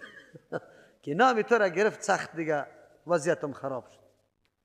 گفت پیر صاحب خبر شده بود که این مردکه یک روز در ترجمه کی رفته؟ آلی اینجا آمده نمیتونم، آلی میترسم که مریدای دیگه خبر میشه، آلی مرا آلی وردار میکنه. گفت او پدر از اوجا گفت یا از کدام جای خبر شده بود بیگا مرا حاضر کرد. برام گفت که خو تو در ترجمه رفتی، در قطار خود تو را شمار نمیکنم در قیامت. گفت من در دل گفتم که الحمدلله خوب است که در قطار جهنم نیستم. قطار شما خود جهنم است. قطار. گفت پدر زنگ زده بود، پدر از اون طرف دندان خواهی بود در تلفن که الا زود می زود در خانه می که میکشم تا. خلاص تو در کجا رفته ای؟ در ترجمه. گفت پدر گفتم که پدر جان خیر است، آلی دشنامی تا کم کو. وقتی که در خانه رسیدم باز خب یک لط فراشی کو، پس از او خیر است. اگر از اول گپی مرا نمیشنوی، بعد از فراشی کردن گپی مرم بشنو. گپی مرم بشنو، باز بعد از او هر چی کی سرم فیصله میکنی. خب گپ در کجا آمد؟ گپ اینجا این صحنه است. الله متعال منظر عجیب و غریب قیامت آلی بر ما پیش میکنه که ما درس بگیریم. دو قسم مردم عبادتش میشه. یکی کسایی که راضی نیستن، آلی نعوذ بالله کسی با پیغمبر علیه السلام عبادت بکنه، پیغمبر راضی نیست. عیسی علیه السلام معبود گرفته نصارا، عیسی علیه السلام راضی نیست. عزیر علیه السلام معبود گرفته، ابن الله یهود برش میگه راضی نیست. اولیاء و بزرگا شاهد و شمشیره علیه رحمه، تمیم انصار اگر صحابیا باشه، علی رضی الله عنه اگر در هر جای قبرش باشه و مردم دعوت به شرک نداده، مردم وارا گرفته. در روز قیامت این مردم، او کسایی که اولیای الله است، دوستای الله است، پیغمبرای الله است، و اعلان براءت میکنه که الله ما یارا امر نکرده بودیم که ما را پرستش بکنه. این خب بسیار صحنه خیلی دلخراش است به او کسایی که کل عمره به نام عیسی علیه السلام عبادت کرده و آخر عیسی علیه السلام اعلان بیزاری از پیش بکنه که من نیستم. خود دوم مردم او طور مردم است که و اعلان براءت میکنه، اعلان براءتشون فایده نداره، او را الله در جهنم میبره. خو لیکن اعلان براءت میکنه، او اینمی مردمی است که مردم دعوت به سوی چی داده؟ شرک داده. باز اونجا آنقدر این تابعدارا دلش درد میکنه که پرسان نکن. چرا کلی در دنیا کلی عمر خدا در خدمت کی تیر کرده بود؟ اونمو پیر صاحبا تیر کرده بود. آخر انجامم و بگویه که نه یا از ما نیست، بلکه حتی شیطان میگه که یا الله این عبادتی مرا نکرده، ما وسوسه کردیم عبادتی خواهشی خدا کرده، این کار به خاطری من نکرده، ما که در زنا واقع کردیم این زنا را به خاطری من نکرده که مرا اطاعت کرده باشه، این خواهشی خدا اطاعت کرده، ما زنا را محض برش مزین کرده بودم، جلوه‌دار ساخته بودم، وگرنه ای اصلا پس معلوم شد که تابعداری خواهش خدا کرده نه از من. تا این اندازه را این مردم در حالت پستی قرار میگیره که شیطان هم اعلان براءت از پیش میکنه. شیطان اونجا به این مردم دیگه سخت صحنه افسوس است، صحنه افسوسی خیلی سخت است که کل عمری تا به خاطر ازی که من یک چیزی به دست بیارم اورام در مورد دین و آخرت، آخرم هم عذابم چند باشه، این بسیار سخت است. قرآن از او خاطر میگه ولو یرى الذین، اگر ببینه کسانی که ظلموا شرک کردن، اذ یرون العذاب، در آن وقتی که عذاب به چشم سر مشاهده کنه، در آن ببینه ان القوة لله، که تمام قوت خاص برای الله جمیعا، تمامی، نه پیر اینجا خلاصی میتونه، شفاعت میتونه، نه کسی را نجات داده میتونه، نه توفه داده میشه، نه پرداری میشه، و ان الله شدید العقاب، و الله سخت عذاب دهنده است کسایی که قطع الله شریک جور کرده او یا خود شریک جور کرده بود. اذ تبرأ الذین، قابل یادآوری است در آن وقتی که اعلان بیزاری میکنه و کسانی که اتبعوا، الذین گفته نگفته التی، او چیز چی؟ استبرأ ما او چیزا او طور نگفته، الذین ذوی العقول است، اولیا، بزرگا، پیغمبرا، غیر از پیرا، این کلی از یادایی شامل است. خو لیکن و اعلان بیزاری حق میکنه انبیاء علیهم السلام، نجات میابه. این دیگرها که به غلط مردم تابع خود ساخته، اتبعوا، کسانی که تابعداری شده و اعلان بیزاری میکنه، من الذین، از کی اعلان بیزاری میکنه؟ من الذین، از کسانی که اتبعوا، تابعداری از یاره کرده بود، میگن و رأوا العذاب، ببینه عذاب به چشم سر، سخت حالتی بد میباشه و میگن نه عاملی بدبختی ما هم شما شده. پیرا باز میگه مریداره، میگه عاملی بدبختی ما هم شما شده، اگر شما دنبالی ما را نمیگرفته، دایره جور نمیکده، خانقای ما را گرم نمیکده، اینجا ساز و سرود و دول و دنبک نمی بود، آخر من یک روز توبه میکردم، شما ما را گرفته محاصره کرده، رونقای ما را برابر کرده، من دیگه قطعی شما چی بودم؟ من خود امر نکده بودم. نه، شما تابعداری مرا نکردی، شما تابعداری خواهش خدا کرده، اما مرام و مقصدتان اینجا پر میشد، به نام ذکر بچه خورده محکم گرفته بودی. خود چرا اینطور کارا میکردی؟ دیگه چی بود؟ حال شما برادرها شدی، خب که برادرها شدی، زنای شما یکی با دیگه چی شد؟ بگوی خلاص محرم است. اگر پیربایید قطعی زن گیر کردی هیچ نگویی، فکرت باشه نفسای شما کشته شده. عجیب گپاسته، بسیار عجیب گپاست. اونجا این اعلانا میشه و تقطعت بهم الاسباب، و قطع میشه بالایشان تمام رشته ها و رابطه ها مکمل از بین میره، تمام رابطه ها که به سبب از یکی با دیگه کمک میکرد، معاونت میکرد، پرداری میکرد، این رابطه ها قطع میشه. و قال الذین اتبعوا، میگویند کسایی که تابعداری کرده مریدا، لو ان لنا کرتن، اگر یقینا برای ما بازگشت به طرف دنیا می بود، فنتبرع، اعلان بیزاری در دنیا می رفتیم، در لاسپیکرها اعلان میکردیم که او مردم پیرا را تابعداری نکنه، اونجا هیچ چیزا نمیتونه، که اینی طور موقع برای ما پس می اثر میشد. کذالک یریهم، الله متعال میگه این زحمت و محنت و کوششای چندین سالشان، سوغاتایشان همش به باد هوا رفته، هدر رفته. الله میگه کذالک، مثل که این اعمالشان، این محنت و زحمتشان اوایی رفته، یریهم الله اعمالهم، نشان میده الله برشان کارایشانه، یعنی تمام طاعت و عبادتایشانه، چون که سرچشمه از شرک گرفته بود. حسرات علیهم، افسوسا می باشه بالایشان. چرا؟ عمل که امرای شرک باشه مقبول است. شرط اولی قبولیت عمل اخلاص است که شرک دیش نباشه. دوم شرطش متابعت و نقش کیست؟ رسول الله صلی الله علیه وسلم. و ما هم نیسته مردم ها بخارجین، چون که کل عمر شرک انجام داده و کسی که مشرک باشه از جهنم نمی برایه، چرا که جنت سری مشرک چیست؟ حرام است. و ما هم نیسته مردم ها بخارجین، برآمدنی من النار، از آتش قطعا نمیتونه که از آتش برایه. این صحنه عجیبی روز قیامت است که الله متعال برای ما تصویر کرد، ایجا تمثیل کرد تا باشه برای ما عبرت و درس که انسان قدم میگذاره تحقیق بکنه قابلیت تابعداری کی است، چه قسم تابعداری بکنم، عالم چه قسم تابعداری بکنم، معبود جور کنم شه، سجده برش بکنم، در زیر پایش مال ذبح بکنم، در وقت حاجتها و مشکلات برش صدا بزنم، امر زیره در مقابل امر پیغمبر و الله مقدم بشمارم، محبت زیره از محبت ازوا پیش بشمارم. نه، هر کس برای خود حد و اندازه داره، مطابق حد و اندازه خودش رفتار میکنی. یا ایها الناس کلوا مما فی الارض، ای بشریت، ای انسان ها، بخورید از آن چیزی که از بعضی آن چیزی که در زمین است، حلالا طیبا، حلال پاکیزه، ولا تتبعوا خطوات الشیطان، تابعداری نکنید از قدمای شیطان، انه یقینا شیطان لکم برایتان عدو مبین، دشمن آشکاراست. انما یأمرکم، شیطان یقینا شما را امر میکنه بالسوء، به کارهای زشت و بد، والفحشای، کارهایی که از حد و اندازه تجاوز کرده، و ان تقولوا، که شما بگویی علی الله، بالای الله، ما اوترگپار الله تعلمون، که سند نداشته باشه.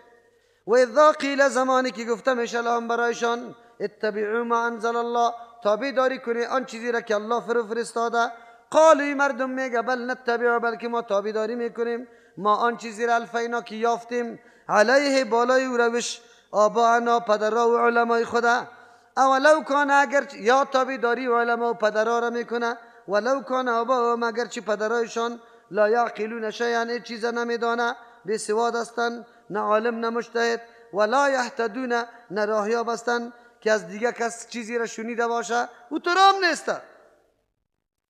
و مثل الذین کفروا، مثال کسانی که انکار از حق کرده، که مثل الذی ینعق بما لا یسمع، به مثل او چارپایه‌ای است، با مثل چارپایه او شخصی است. کفار الله متعال مشابه چارپایه میسازه، به مثل چارپایه او شخصی است. ینعق، که آواز میده، بما، به او تو آواز، لا یسمعو، که نمیشنوه مطلب از زوره، امو مال امو چارپایهش، الا دعاء، مگر یک سر و صدا، و نداء، یک آواز واری میشنوه، خلی که نمیفهمه که اصلی مقصد چوپان برای اینمی مال چی است. کفار امو رقم است، حقت، دعوت حقی برش میدی، هیچ سرش کار نمیکنه تا وقتی که زیر نشین نشود در چیش، یعنی یا در قصه ازی نیست که التفات به سوی دعوت بکنه. صم بکمون، یا کر هستن، گنگ هستن، عمیان کور هستن، فهم لا یعقلون، پس یا از عقل و از درایت خود کار نمیگیره. یا ایها الذین آمنوا، کسانی که ایمان آورده، کلوا، بخوری من طیبات ما رزقناکم، از چیزای پاکیزه آن چیزی که ما روزی دادیم شما را، واشکروا لله، شکر گزاری کنی خاص برای الله متعال، ان کنتم ایاه تعبدون، اگر هستی خاص الله متعال شما عبادت میکنی. انما حرم علیکم المیتة، جزی نیست که الله حرام کرده، یقینا پخته حرام کرده بالای شما، المیتة، مرداری را، و دم، خونی روانه، و لحم الخنزیر، گوشت خنزیر، و ما هر آن چیزی که اهل بلند کرده شود، بهی، به او چیز، لغیر الله، آواز به غیر از نام الله، یعنی نظر به نام غیر الله شود.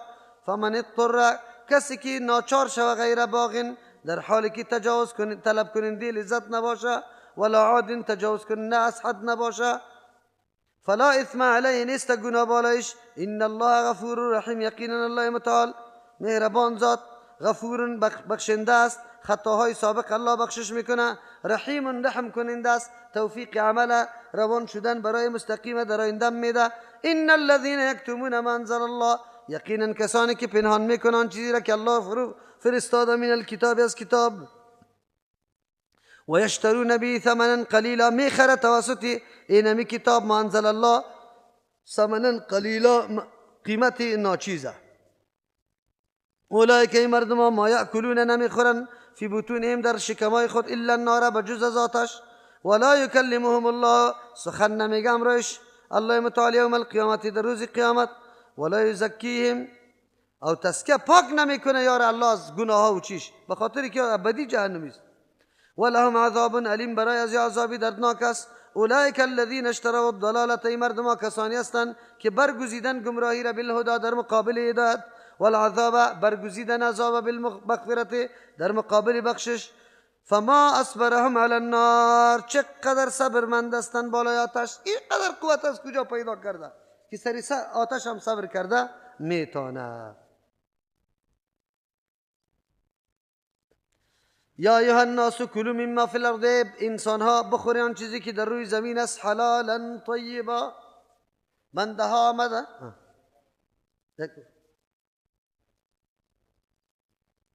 خب درکو ذالک بان الله، ای عذابی خیلی سخت به خاطر عزیز که الله متعال نزل الکتاب، فرو فرستاد کتاب بالحق برای بیان حقایق واقعیتا، لیکن مردم واقعیتا را پنهان کردن، سبب تفرقه انسان ها شد. از دو خاطر الله یارا سخت عذاب میده. و ان الذين اختلفوا في الكتاب، یقینا کسانی که اختلاف کردن در کتاب، در تورات یا در مورد قرآن کریم، لفی شقاق بعید، در مخالفت خیلی دور از حق است.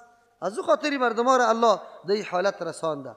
در اینجا الله متعال امر میکنه کل انسان ها را با چی چیز امر میکنه؟ کلوا مما فی الارض حلالا طیبا، بخوره از آن چیزی که در روی زمین است حلال و طیب.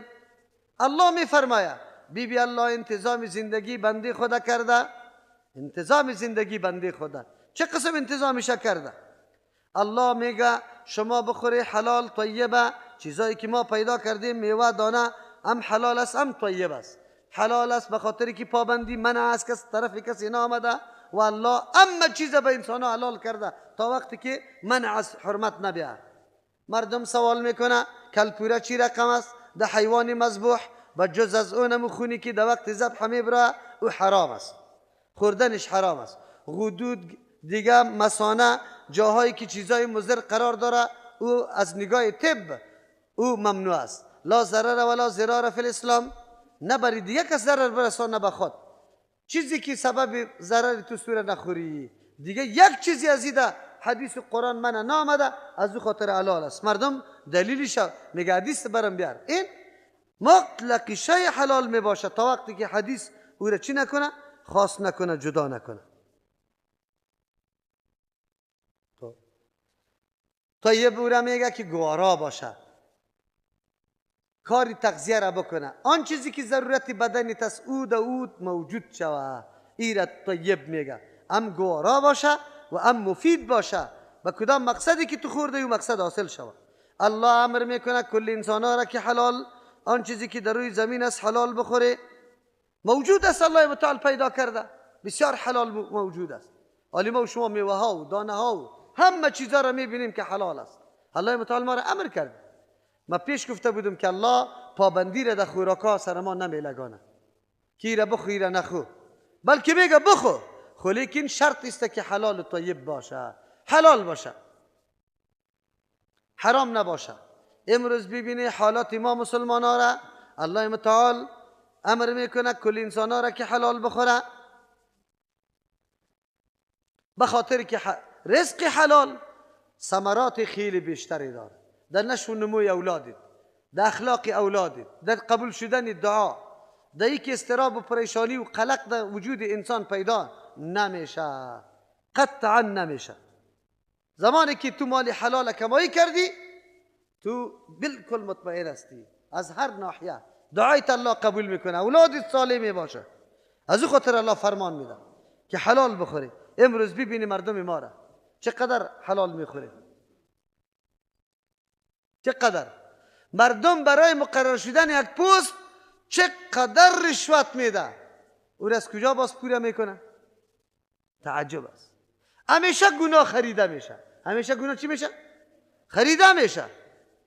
ببین خودت در پست مقرر میکنی احتمالی که بازم گرفته میتونی یا نمیتونی. اگر بس اوقات اینطور میشه که کش کرده میشه در محکمه، یک کمی ظاهری رسوایی هم برش پیدا میشه، لیکن این مردکه در قصه حرام است. مردم ایره نمیگه ولا قماندان هستم، یعنی جای دولتی است، فروخته برو نقشه کن، نقشه کرده برو بفروش، یک کیشه نگذار. خوش آمسته که من چی کردم؟ خدمت کردم. قوم باز چی میگه؟ قوم باز میگه الله امیر رقم آدم در قوم پیدا کنه، این رقم آدمی که کل عمر شما را چی کرد؟ حرام خور، اولادتان حرام خور، خودتان حرام خور، دعایتان قبول نه. لایقترین گوشت به سوختاندن آتش جهنم کیست؟ امو گوشت است چیست؟ نباتت بگه و غذی بالحرامی، که توسط حرام غذا برش داده شده. چی فایده برات کرده؟ سابق محنت میکردی، زحمت میکردی، به اندازه توانید کفافت پیدا میکردی، بسیار مطمئن زندگی داشتی، آرام، قلبت متزلزل نبود. حالی قلبت متزلزل است. چرا متزلزل است؟ بار بار در ذهنت میگرده که ملک چی رقم است، نمازم میشه آنه، این جای غصبی است، این فلانی گرفته، کل عمر اینمی تردد و تفکر تیر میکنی، اطمینان برات حاصل نمیشه. نه، حالی تو باید دهی تلاش شوی، انتظام خدا بکنی. ولا تتبع خطوات شیطان، شما تابعداری نکنی از قدم های شیطان. انه لکم عدو مبین، یقینا امی شیطان لکم برای شما عدو مبین، دشمن آشکار است. قرآن میگه شما قدمای شیطان پیروی نکنی. قدمای شیطان چی رقم الله برای ما میگه قدمای شیطان پیروی نکنی؟ اشاره میکنه الله متعال به این گپ که همیشه انسان مرتکب گناه میشه، یکی به یکی در گناه بزرگ مبتلا نمیشی، بلکه از گناه خرد ابلیس لعین شروع میکنه از صفر، در 1 2 3 4 5 وقتی در 50 برسی باز بعد از او چی میشی؟ گناه دوست میشی. باز او گناه را پس از او چند روز که انجام دادی شروع میکنی در دفاع کردن از گناه، او را معرفی میکنی کاری خوب است. او را معرفی میکنی کاری خوب است. مثالش براتون میگم، بچهای جوان هستی، یکی با دیگه بسیار رفت آمد نشست و برخاست داری، گاهی دل جور میشه، لیکن دلی جوانا در اونجا رفتی قطشان در پغمان، آلی چرسه کشید، آلی پوری را پر کرده رایسته، یا نعوذ بالله برات میگه تو بیا یک دفعه یک دو دخو بزن، بیا دنیا تیر استه، بیا تو یک دود خو بزن، یک دود خیر است. آلی چون که امرای از یاستی ابلیس این نمیگه که بیا پودری مواری پودری شو، میگه دود بزن، سخت نیشه داره، سخت فایده داره. باز دیگه دلایل شیطانیشان چیسته؟ کلی که عمل نداشته باشه کدوست، کلی که عمل نداشته باشه کدوست.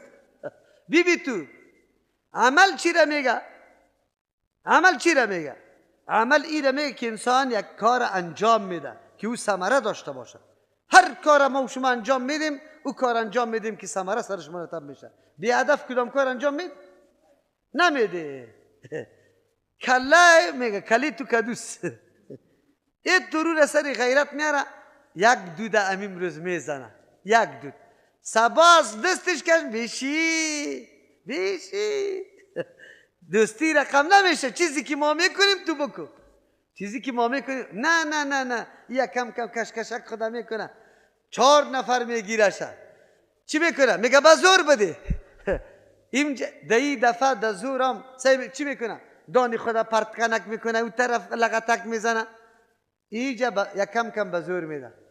حالی دیگه سبا میل خودش پیدا میشه. چرا که در وجودش امو مواد جا گرفت، حالی اون مواد تقاضا میکنه که بیا یک چیزی شوه، ولا بیخو شده بیخید نه ولا چی میگه؟ حالی که رفت روزی سوم در اونجا، ولا امروز بسیار پریشان هستم بیخو هستم. ما میفهمیم که دوای تو چیسته. ایره بخو خوکو دیگه کی عمر ببینی. آلی خورد خو کرد، خو کرد که خو کرد، کار مان، وظیفه مان. آلی چی میشه؟ آلی بازی دنبال ازی گشته رایسته، ای خوب ایره نمیمانه آرام. آلی وا چی میکنه؟ رفیقا چی میکنه؟ نمیده، باز نمیده برای ازی، میگه نه اینطوری نمیدیم ما ایره.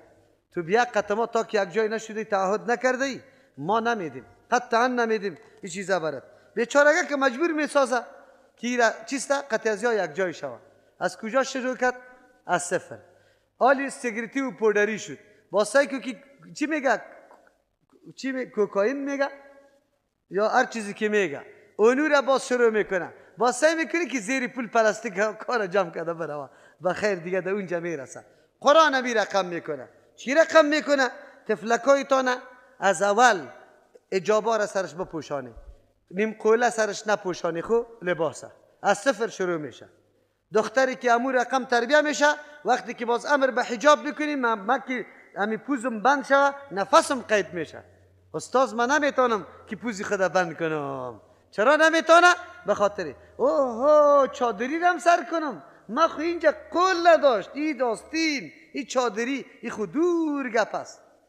شیطان همیشه از صفر شروع میکنه تا که در یک سرحد سرتان برسه. خود شما خبر داری این قدر مهارت و زرنگی که برای شیطان جنی است، از او قدم مهارت و زرنگی امریکا و دنیای غرب بسیار بیشتر است از شیطان جنی کرد.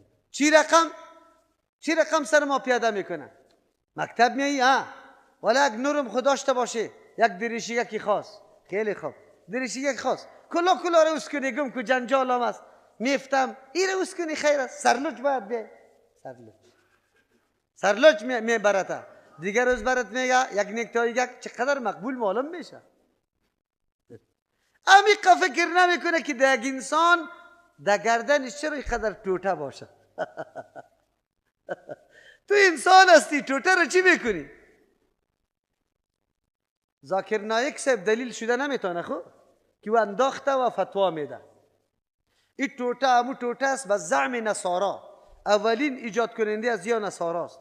نصارا مثل که چوب صلیب علامه و نشانه دار عیسی علیه السلام معرفی میکنه و او رو قدر و عزت میده، پرستش میکنه که در گردنهای خود مندازه و همه چیزی خود شکل صلیب داده رو ایسته. اینمی قسم میگه با کدام ٹوٹه که عیسی علیه السلام بسته شده اینمیسته. اونمو ٹوٹه کی است؟ معلوم شد که یا با یک عقیده خاصی ٹوٹه را میپرته. پس آن مردم عام دیگه دنبال رو قطعی چی شده؟ بگوی هماهنگ شده. عنعنه اصلا از نصاراست، این عمل از نصاراست. به نیت تعظیم ٹوٹی که عیسی علیه السلام سرش بسته شده به اون نیت در گردن انداخته. اما پسانا دیگه مردم قطعش چی شده؟ هماهنگ شده، تابع شده. چرا اکثریت همیشه اقلیت در طرف خود چی میکنه؟ کش میکنه. از او خاطر این دلیل شده نمیتونه که مسلمانان مندازه. اگر مسلمانان مندازه به این خاطر مندازه که دنبال روی کی شده؟ غربیا شده، وگرنه در حقیقت اینطور نیست. از او خاطر انداختن نکتایی نارواست. اما امروز مکتبکای خصوصی تان اول تفلکی خردکم بعد اینجا ٹوٹگک داشته باشه. داره نداره؟ از کدام نقطه شروع میشه؟ از کدام نقطه شروع میشه و در کدام نقطه میرسه؟ باز نعوذ بالله حرکتا شروع میشه. ولا حالی پانتون است. در پانتون که شد باز دختر باید روی خود پرت نکنه، ساجقی خود بجوه، مذاقی خود قطعی همسلفی بکنه. خیر است؟ این کدام گپی نیسته. آیسته آیسته باز گپ در کجا میرسه؟ دختر بیگانه نامده، خیرت است خانه خالش زنگ بزن، فلانی اونجا نامده، نه ماماره، کاکاره، بچه کاکاره، داسه کاکاره، جایی که گمان داره. حالا دختر گم است، بیچاره از خجالت چیسته؟ بگوی غیرت که پیچان دشان حیا، آلی به کس گفتم نمیتونه که دختر گم است. دختر گم است. یک روز میبینی که ترنگ از دبی زنگ میاد، خیرت است؟ مخو جور آمدم قطی فلانی مخو جور آمدم. بازم یک کم فامیلای غیرتی چی میگه؟ خلاص شد از ما و شما، باز در دروازه ما پایتا نمانی. نه فکر بکن که دختری ما بودی، ما نه. بگوی فکر چی را میکنیم؟ دختر را میکنیم. بازی طور میکنه یا این طور اعلان میکنه. یک بعضی تعداد خود چی میگه؟ کدام آدم میگه سیره گرفته یا گشنه را که ما یک چیزی بکنیم شروع میکنه. در دیهاتا باز بد میگیره، جنایت برادر کده، مزه برادر کده، لذت برادر میبینه. آمیای همشیری از او را ملای ناملا نکاح شبسته میکنه. این نکاح نمیشه. خب این نکاح نیست، زناست. چرا که این در بد دادن قطعا حرام است. این نکاح حرام است. این کاری که میکنه همین ملاها به خاطر 500 روپه نمیگه که این نارواست. در بد او دختر داده رو است و یا است که او خاندان عالی او میگه که فامیلش میه که اینی طور دختری تو اینی طور کرده، بچه من بد کرده، عذری بیار، خمر نفر بیار، گوسفند بیار. باز آخر چی میگه؟ خیر پر تو اینی قدر از هر چیز خرابش میکنه. دخترم چتی برای و بچه پسان پشیمان است که اگه دختری خوب می بود قطعا نمی آمد. خدا نه چند نفری دیگه قطعی جور است. اوه آلی دیگه او دختر میگه که نمیگیرم تا، او میگه که مرا تباه کردی، مرا باید بگیری. این زندگی میمون است، مبارک است؟ قطعا نیست. این زندگی منجر به تمام دشمنی های قومیت و به تمام گپا میشه. دین مقدس اسلام خطوط اول پاسداری کرده. دختر نمیگذاره که گپای لشم خندامیز آمیز محبت آمیز امرای بچه بزنه. آزاد قطش بشینه، آزاد خلوت بکنه، ده چوکی قطش مذاق بکنه. خواهرای ما باید حشمت خدا، عفت خدا خوب داشته باشه. مسج بازی ها را اوسو کنه، به درد نمیخوره. فقط از الله متعال دعا طلب کنه که شریک زندگی که سبب حفظ ایمان و غیرت و آبروی انسان میشه الله نصیب بکنه، سبب حفظ نسب و نسل انسان میشه.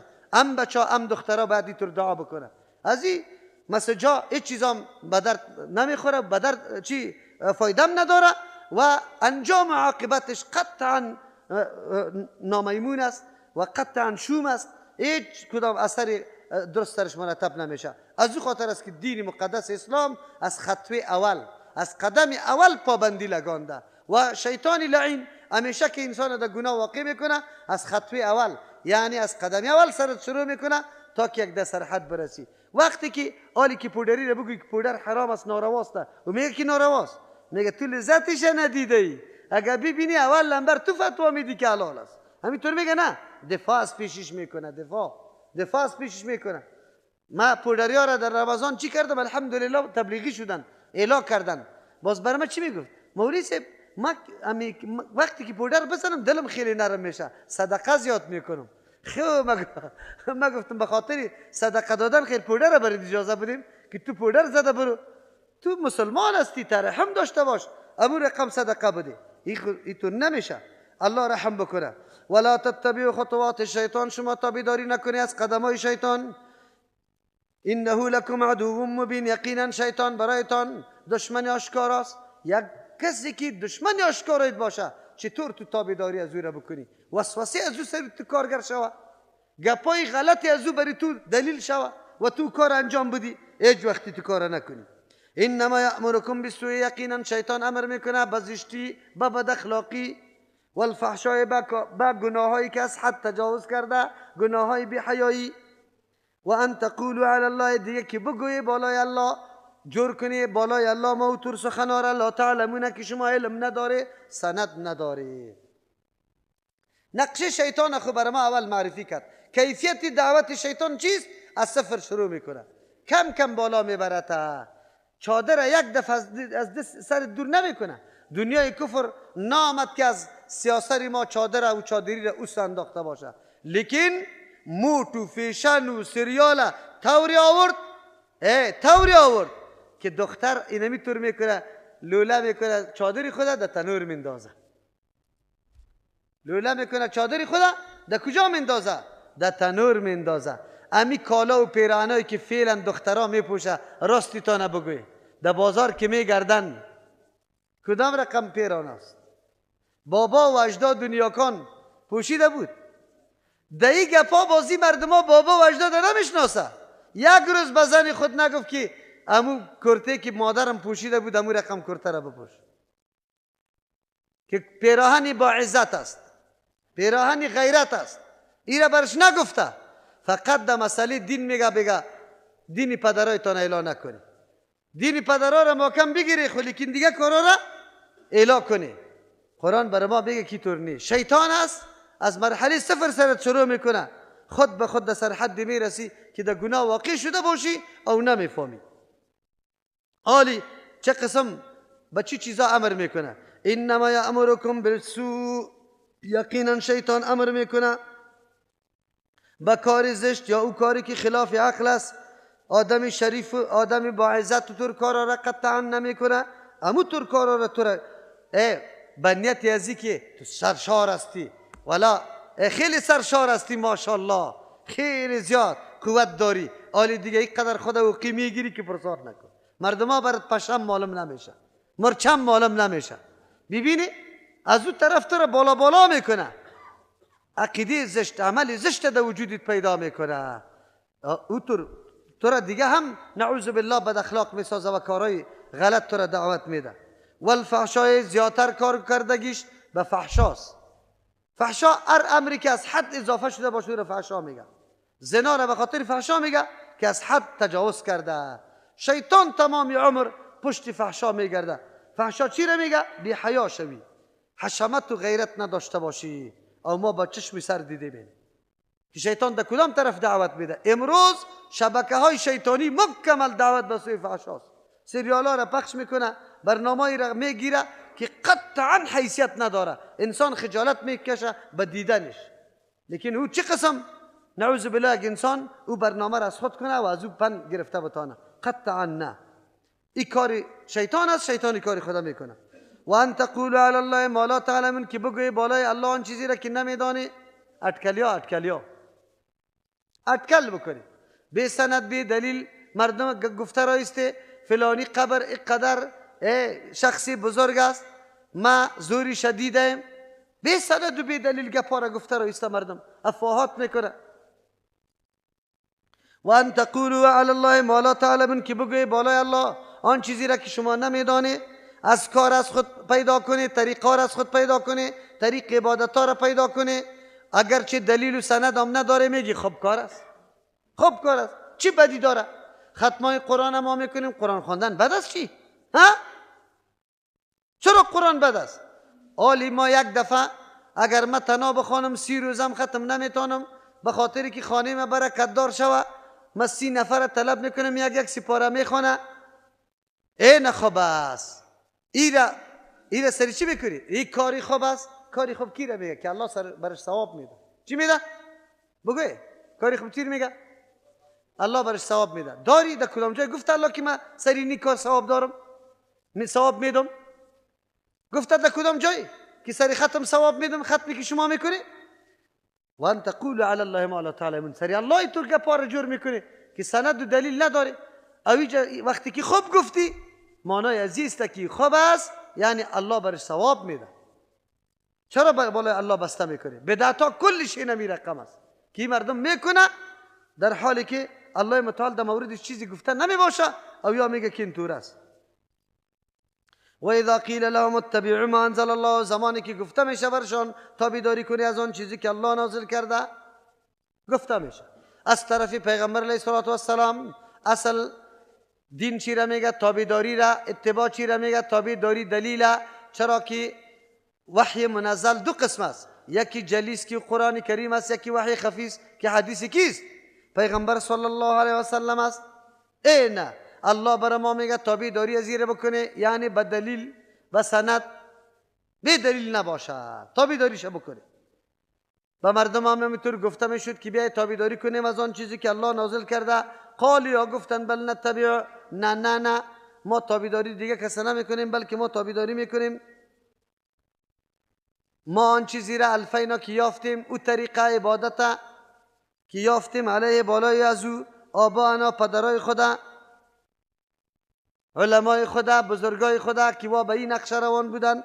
اینجا آبانا شامل علمام است. اولو کانا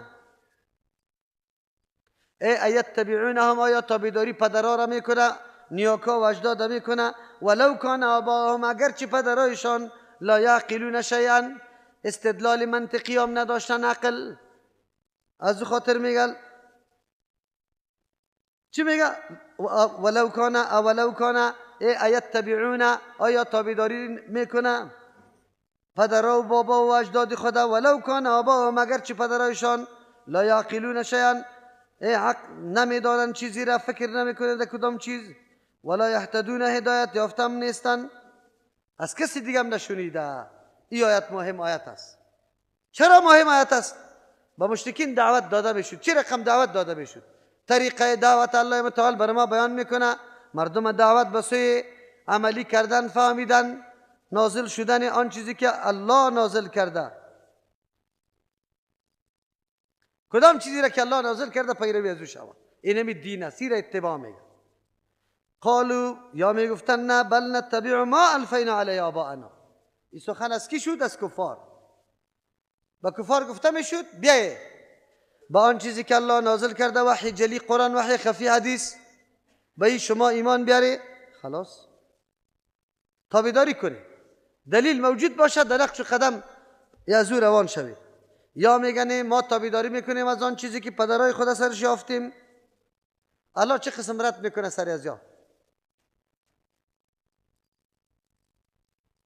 اگر پدرم باشه پدر، تا وقتی که دلیل منزل قطعش نباشه تابعداریش نمیشه.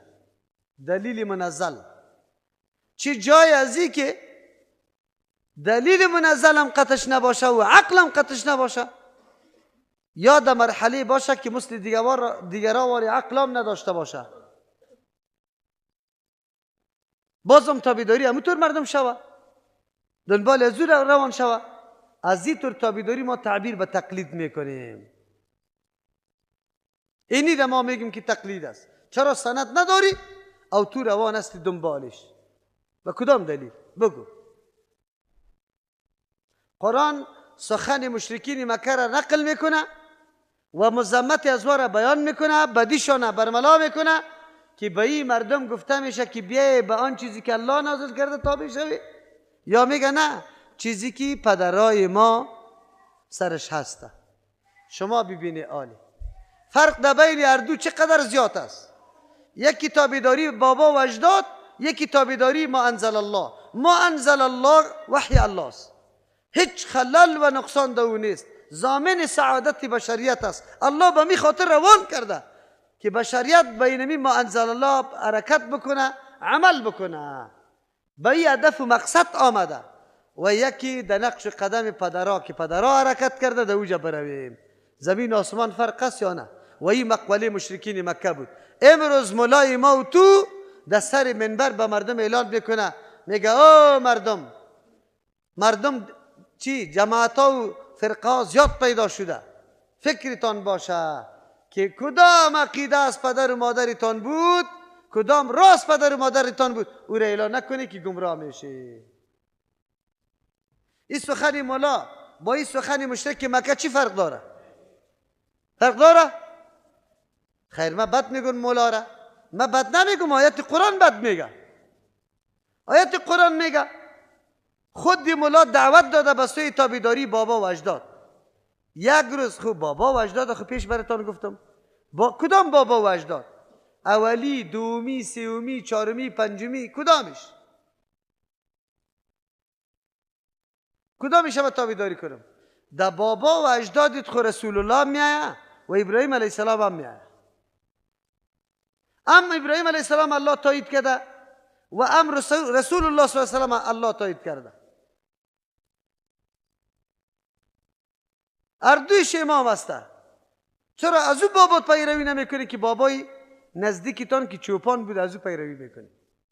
بابای نزدیکت که مجاور قبر بود از او پیروی کن. بابای نزدیکت که تا دین روز سوغات مردم هم میخورد، به نام رشوت دزدی میکرد، قمار میزد، نعوذ بالله شراب میخورد، روزه را میخورد، نماز نمیخواند، پیروی او طور بابا را بکنیم؟ قطعا نه، امکان نیست.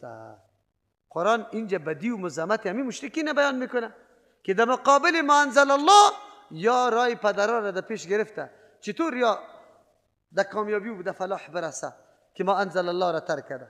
ما به کدام طرف دعوت میدیم؟ ما بگه انزل الله قرآنو، اما دعوت نمیدیم. مامور بهی از جانب کیستیم؟ الله متعال است. الله ما را دعوت داده. اولو کان آباهم لا یعقلون شیئا، اگر چی پدرایشان نمیدانند چیزی را، قوی تفکر خودم نانداخته در کار. ولا یهتدون، راهیاب هم نیستن. این مردم ها راهیاب هم نیستن، عقل هم نداره. سبب نجات و خلاصی انسان دو را داره. یک را تأمل و تحقیق خود انسان که قرآن کریم جا به جا به این موضوع دعوت داده، لعلکم تذکرون، لعلکم تتفکرون، لعلکم تعقلون. این دعوت های قرآن است که بار بار برای ما و شما تاکید میشه. راه نجات انسان توسط تحقیق خود پیدا میکنه. از او خاطر ما بار بار تاکید میکنیم که محقق باشید، در صدد ازی باشی که حقیقت برتان برملا شود. گوی موقع یا خودش امو ملکه را نداره، قوت نداره که تحقیق بکنه، به گوش گرفتن دیگر است. ولا یهتدون ایره میگه که مردم نه از عقل داره که از عقل خود کار بگیره و نه مهتدون است. ولا یهتدون، یا هدایت یافتم نیسته. هدایت حاصل میشه به شنیدن و باز گرفتن. راه دیگه کامیابی امیسته که تو بشنوی. اگر یک انسان نمیشنوه، یک روز ترجمه قرآن نمیه، از کجا حقیقت بفهمه؟ چرا که او دروازه را سری خود بسته کرده. اسباب و وسایلی که سبب هدایت انسان میشه او را در کار ننداخته. از او خاطر الله پشتی سر مثالشان میگه که یا کر هستن، گنگ هستن و کور هستن. و مثل الذین کفروا کمثل الذی ینعق بما لا یسمعون. و مثل الذین، الله متعال تشبیه میده امی کفار، تشبیه میده کفار به امرای مسلم والا بزرگ گوسفند واره.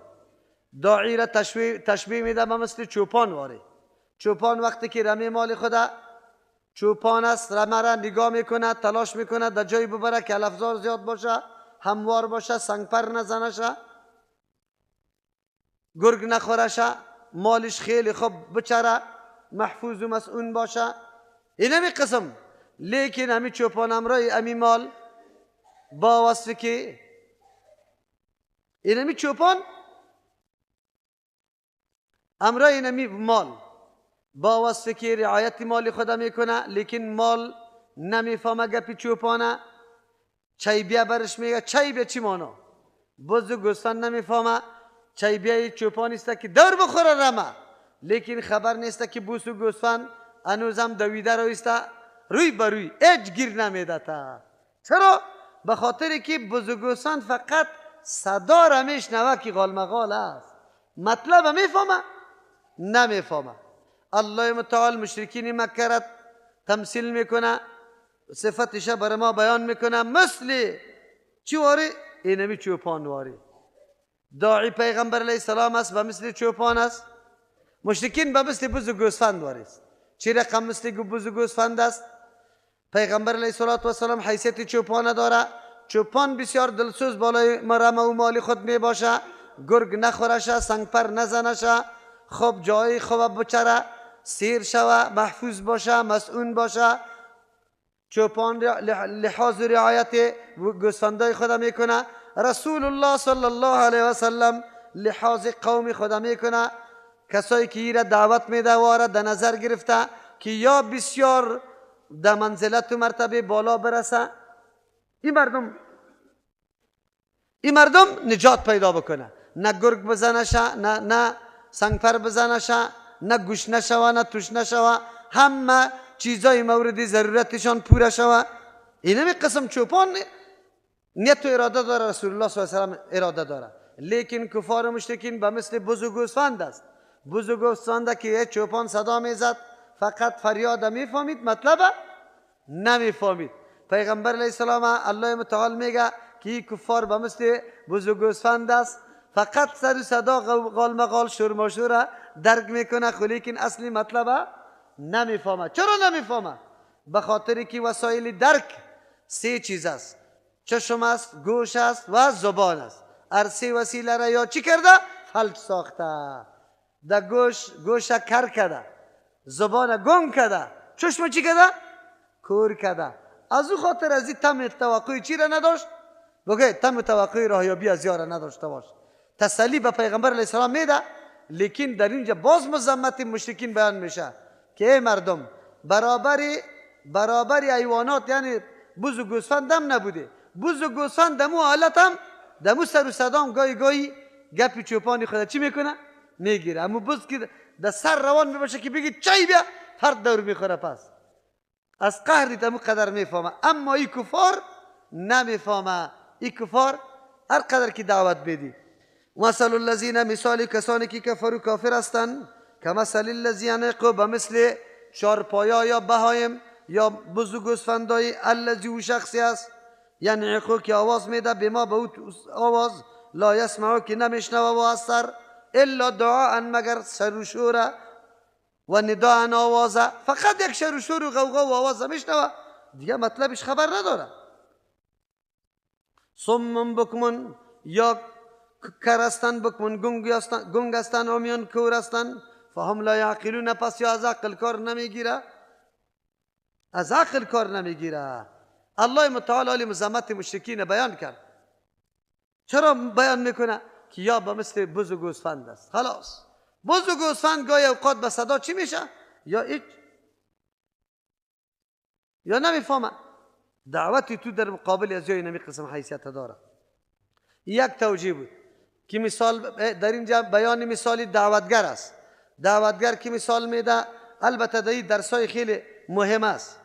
رسول الله صلی الله علیه وسلم دعوتگر است. مشرکین مکه به مثل مال بوده، به خاطر که دعوتگر حفاظت مال میکنه، بسیار جاهای خوب برش تلاش میکنه که بان از هر چیز آفات بلیات به امن باشه.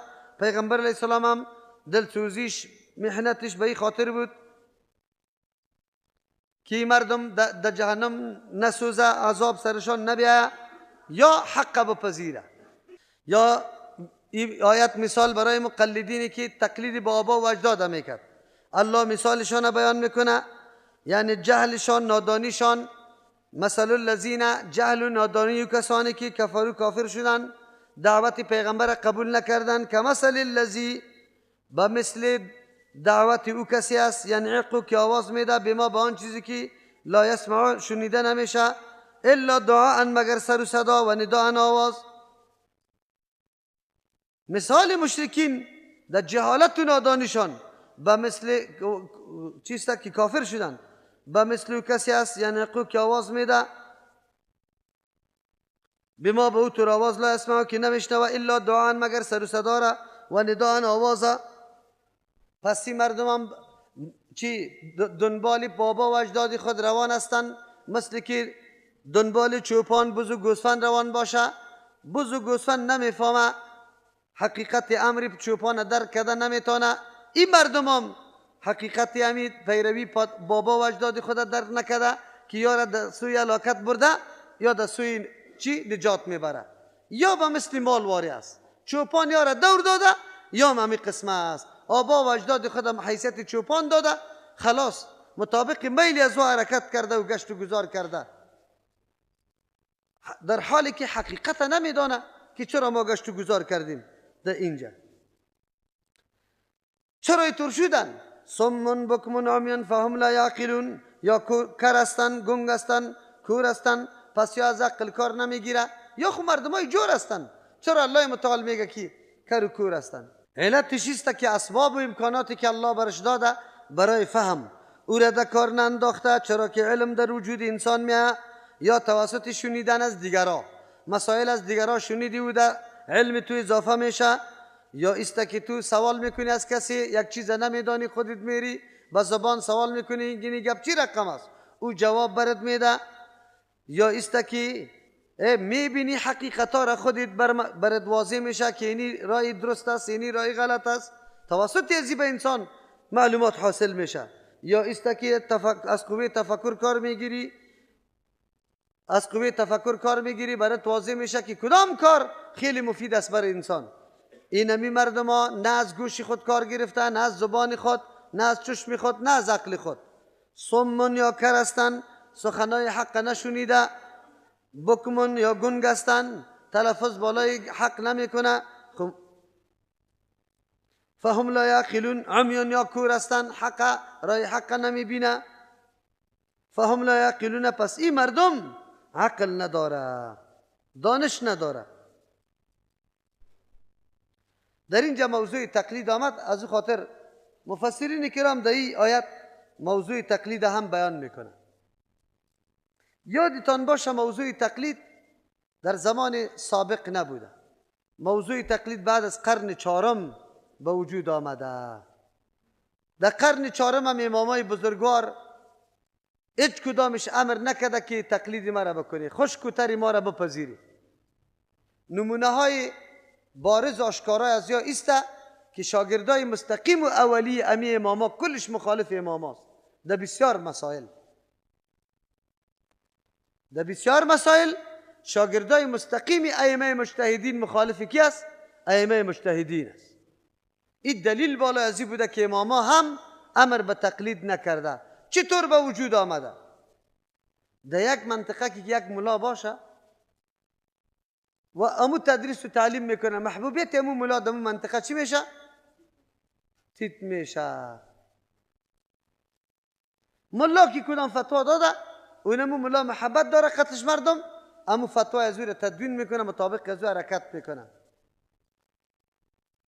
اولی اگر این مردکی که حرکت میکنه به مبنای دلیل حرکت بکنه که ما شما نامش اتباع میمانیم. ما تابعداری امام ابو حنیفه رحمه الله را میکنم. چرا؟ در کلی مسئله نه، در بعضی اون مسائلی که دلیل داشته باشه، در بعضی اون مسائلی که اونجا باز ما تابعداریش میکنم، که نداشته بود باز ما تابعداری نمیکنم، بلکه دیگه طرف میرم. از او خاطر مسائل ما دو قسم است، یکی منصوصی است، یعنی در قرآن حدیث صراحتا ذکر شده. هر عمل و کاری که در قرآن حدیث آمد دیگه ضرورت به این نیست که دو اجتهاد بکنی یا تأمل بکنی گپا. بله، نکات ورزیده قرآن کریم از آیات علیده کشف میتونی، گفته میتونی امون نکاته، لیکن تغییر و تبدیل در حکم نص قطعا نمیه. حکم نص جای به جای است، قابل عمل است، هیچ کس هم انکار قطعش نمیکنه. یکی مسائل اجتهادی است. اجتهادی طور مسئله را میگه که یک حکم در قرآن و حدیث برملا نیست، آشکارا هر کس نمیفهمه، اما هسته.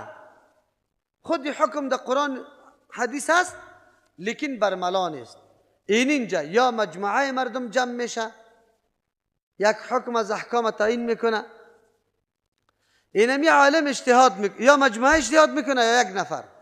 اگر مجموعه اجتهاد میکنه از امی قرآن و حدیث حکم میکشه و به مردم برملا میسازه، ظاهر میسازه، اینی قابل قبول است تا وقتی که خلافش که حق باشه پیدا نشود. اگر خلاف از این حق پیدا شد بازی چی میشه؟ لغو میشه، هیچ چیز سر ثابت نمیشه. از این خاطر ما دو دلیل اثبات داریم، دو دلیل اظهار. دو دلیل اثبات عبارت از چی است؟ قرآن و حدیث است. او دو دلیل چی است؟ اظهار. او عبارت از اجماع امت و قیاس است. اجماع امت هم یک حکم در نص موجود است، یک حدیث، اما حکم تو میتونی که مقیس و مقیس علیه جور کنی، یعنی علت مشترک از او را پیدا بکنی که اینی علت مشترک است. یعنی مثلا اینی حکم در اونجا ثابت است، اینجا هم ثابت شود. اینی را مردم میگه مسئله اجتهادی، لیکن این مسئله اجتهادی تعلق به این داره که خلافش حق پیدا نشود. اگر خلافش حق پیدا شد باز تو تابعداری از او را میکنی، این را میگذاری. اینی حقیقت دین است. سبحان ربک رب العزة عما یصفون و سلام علی والحمد لله رب العالمین.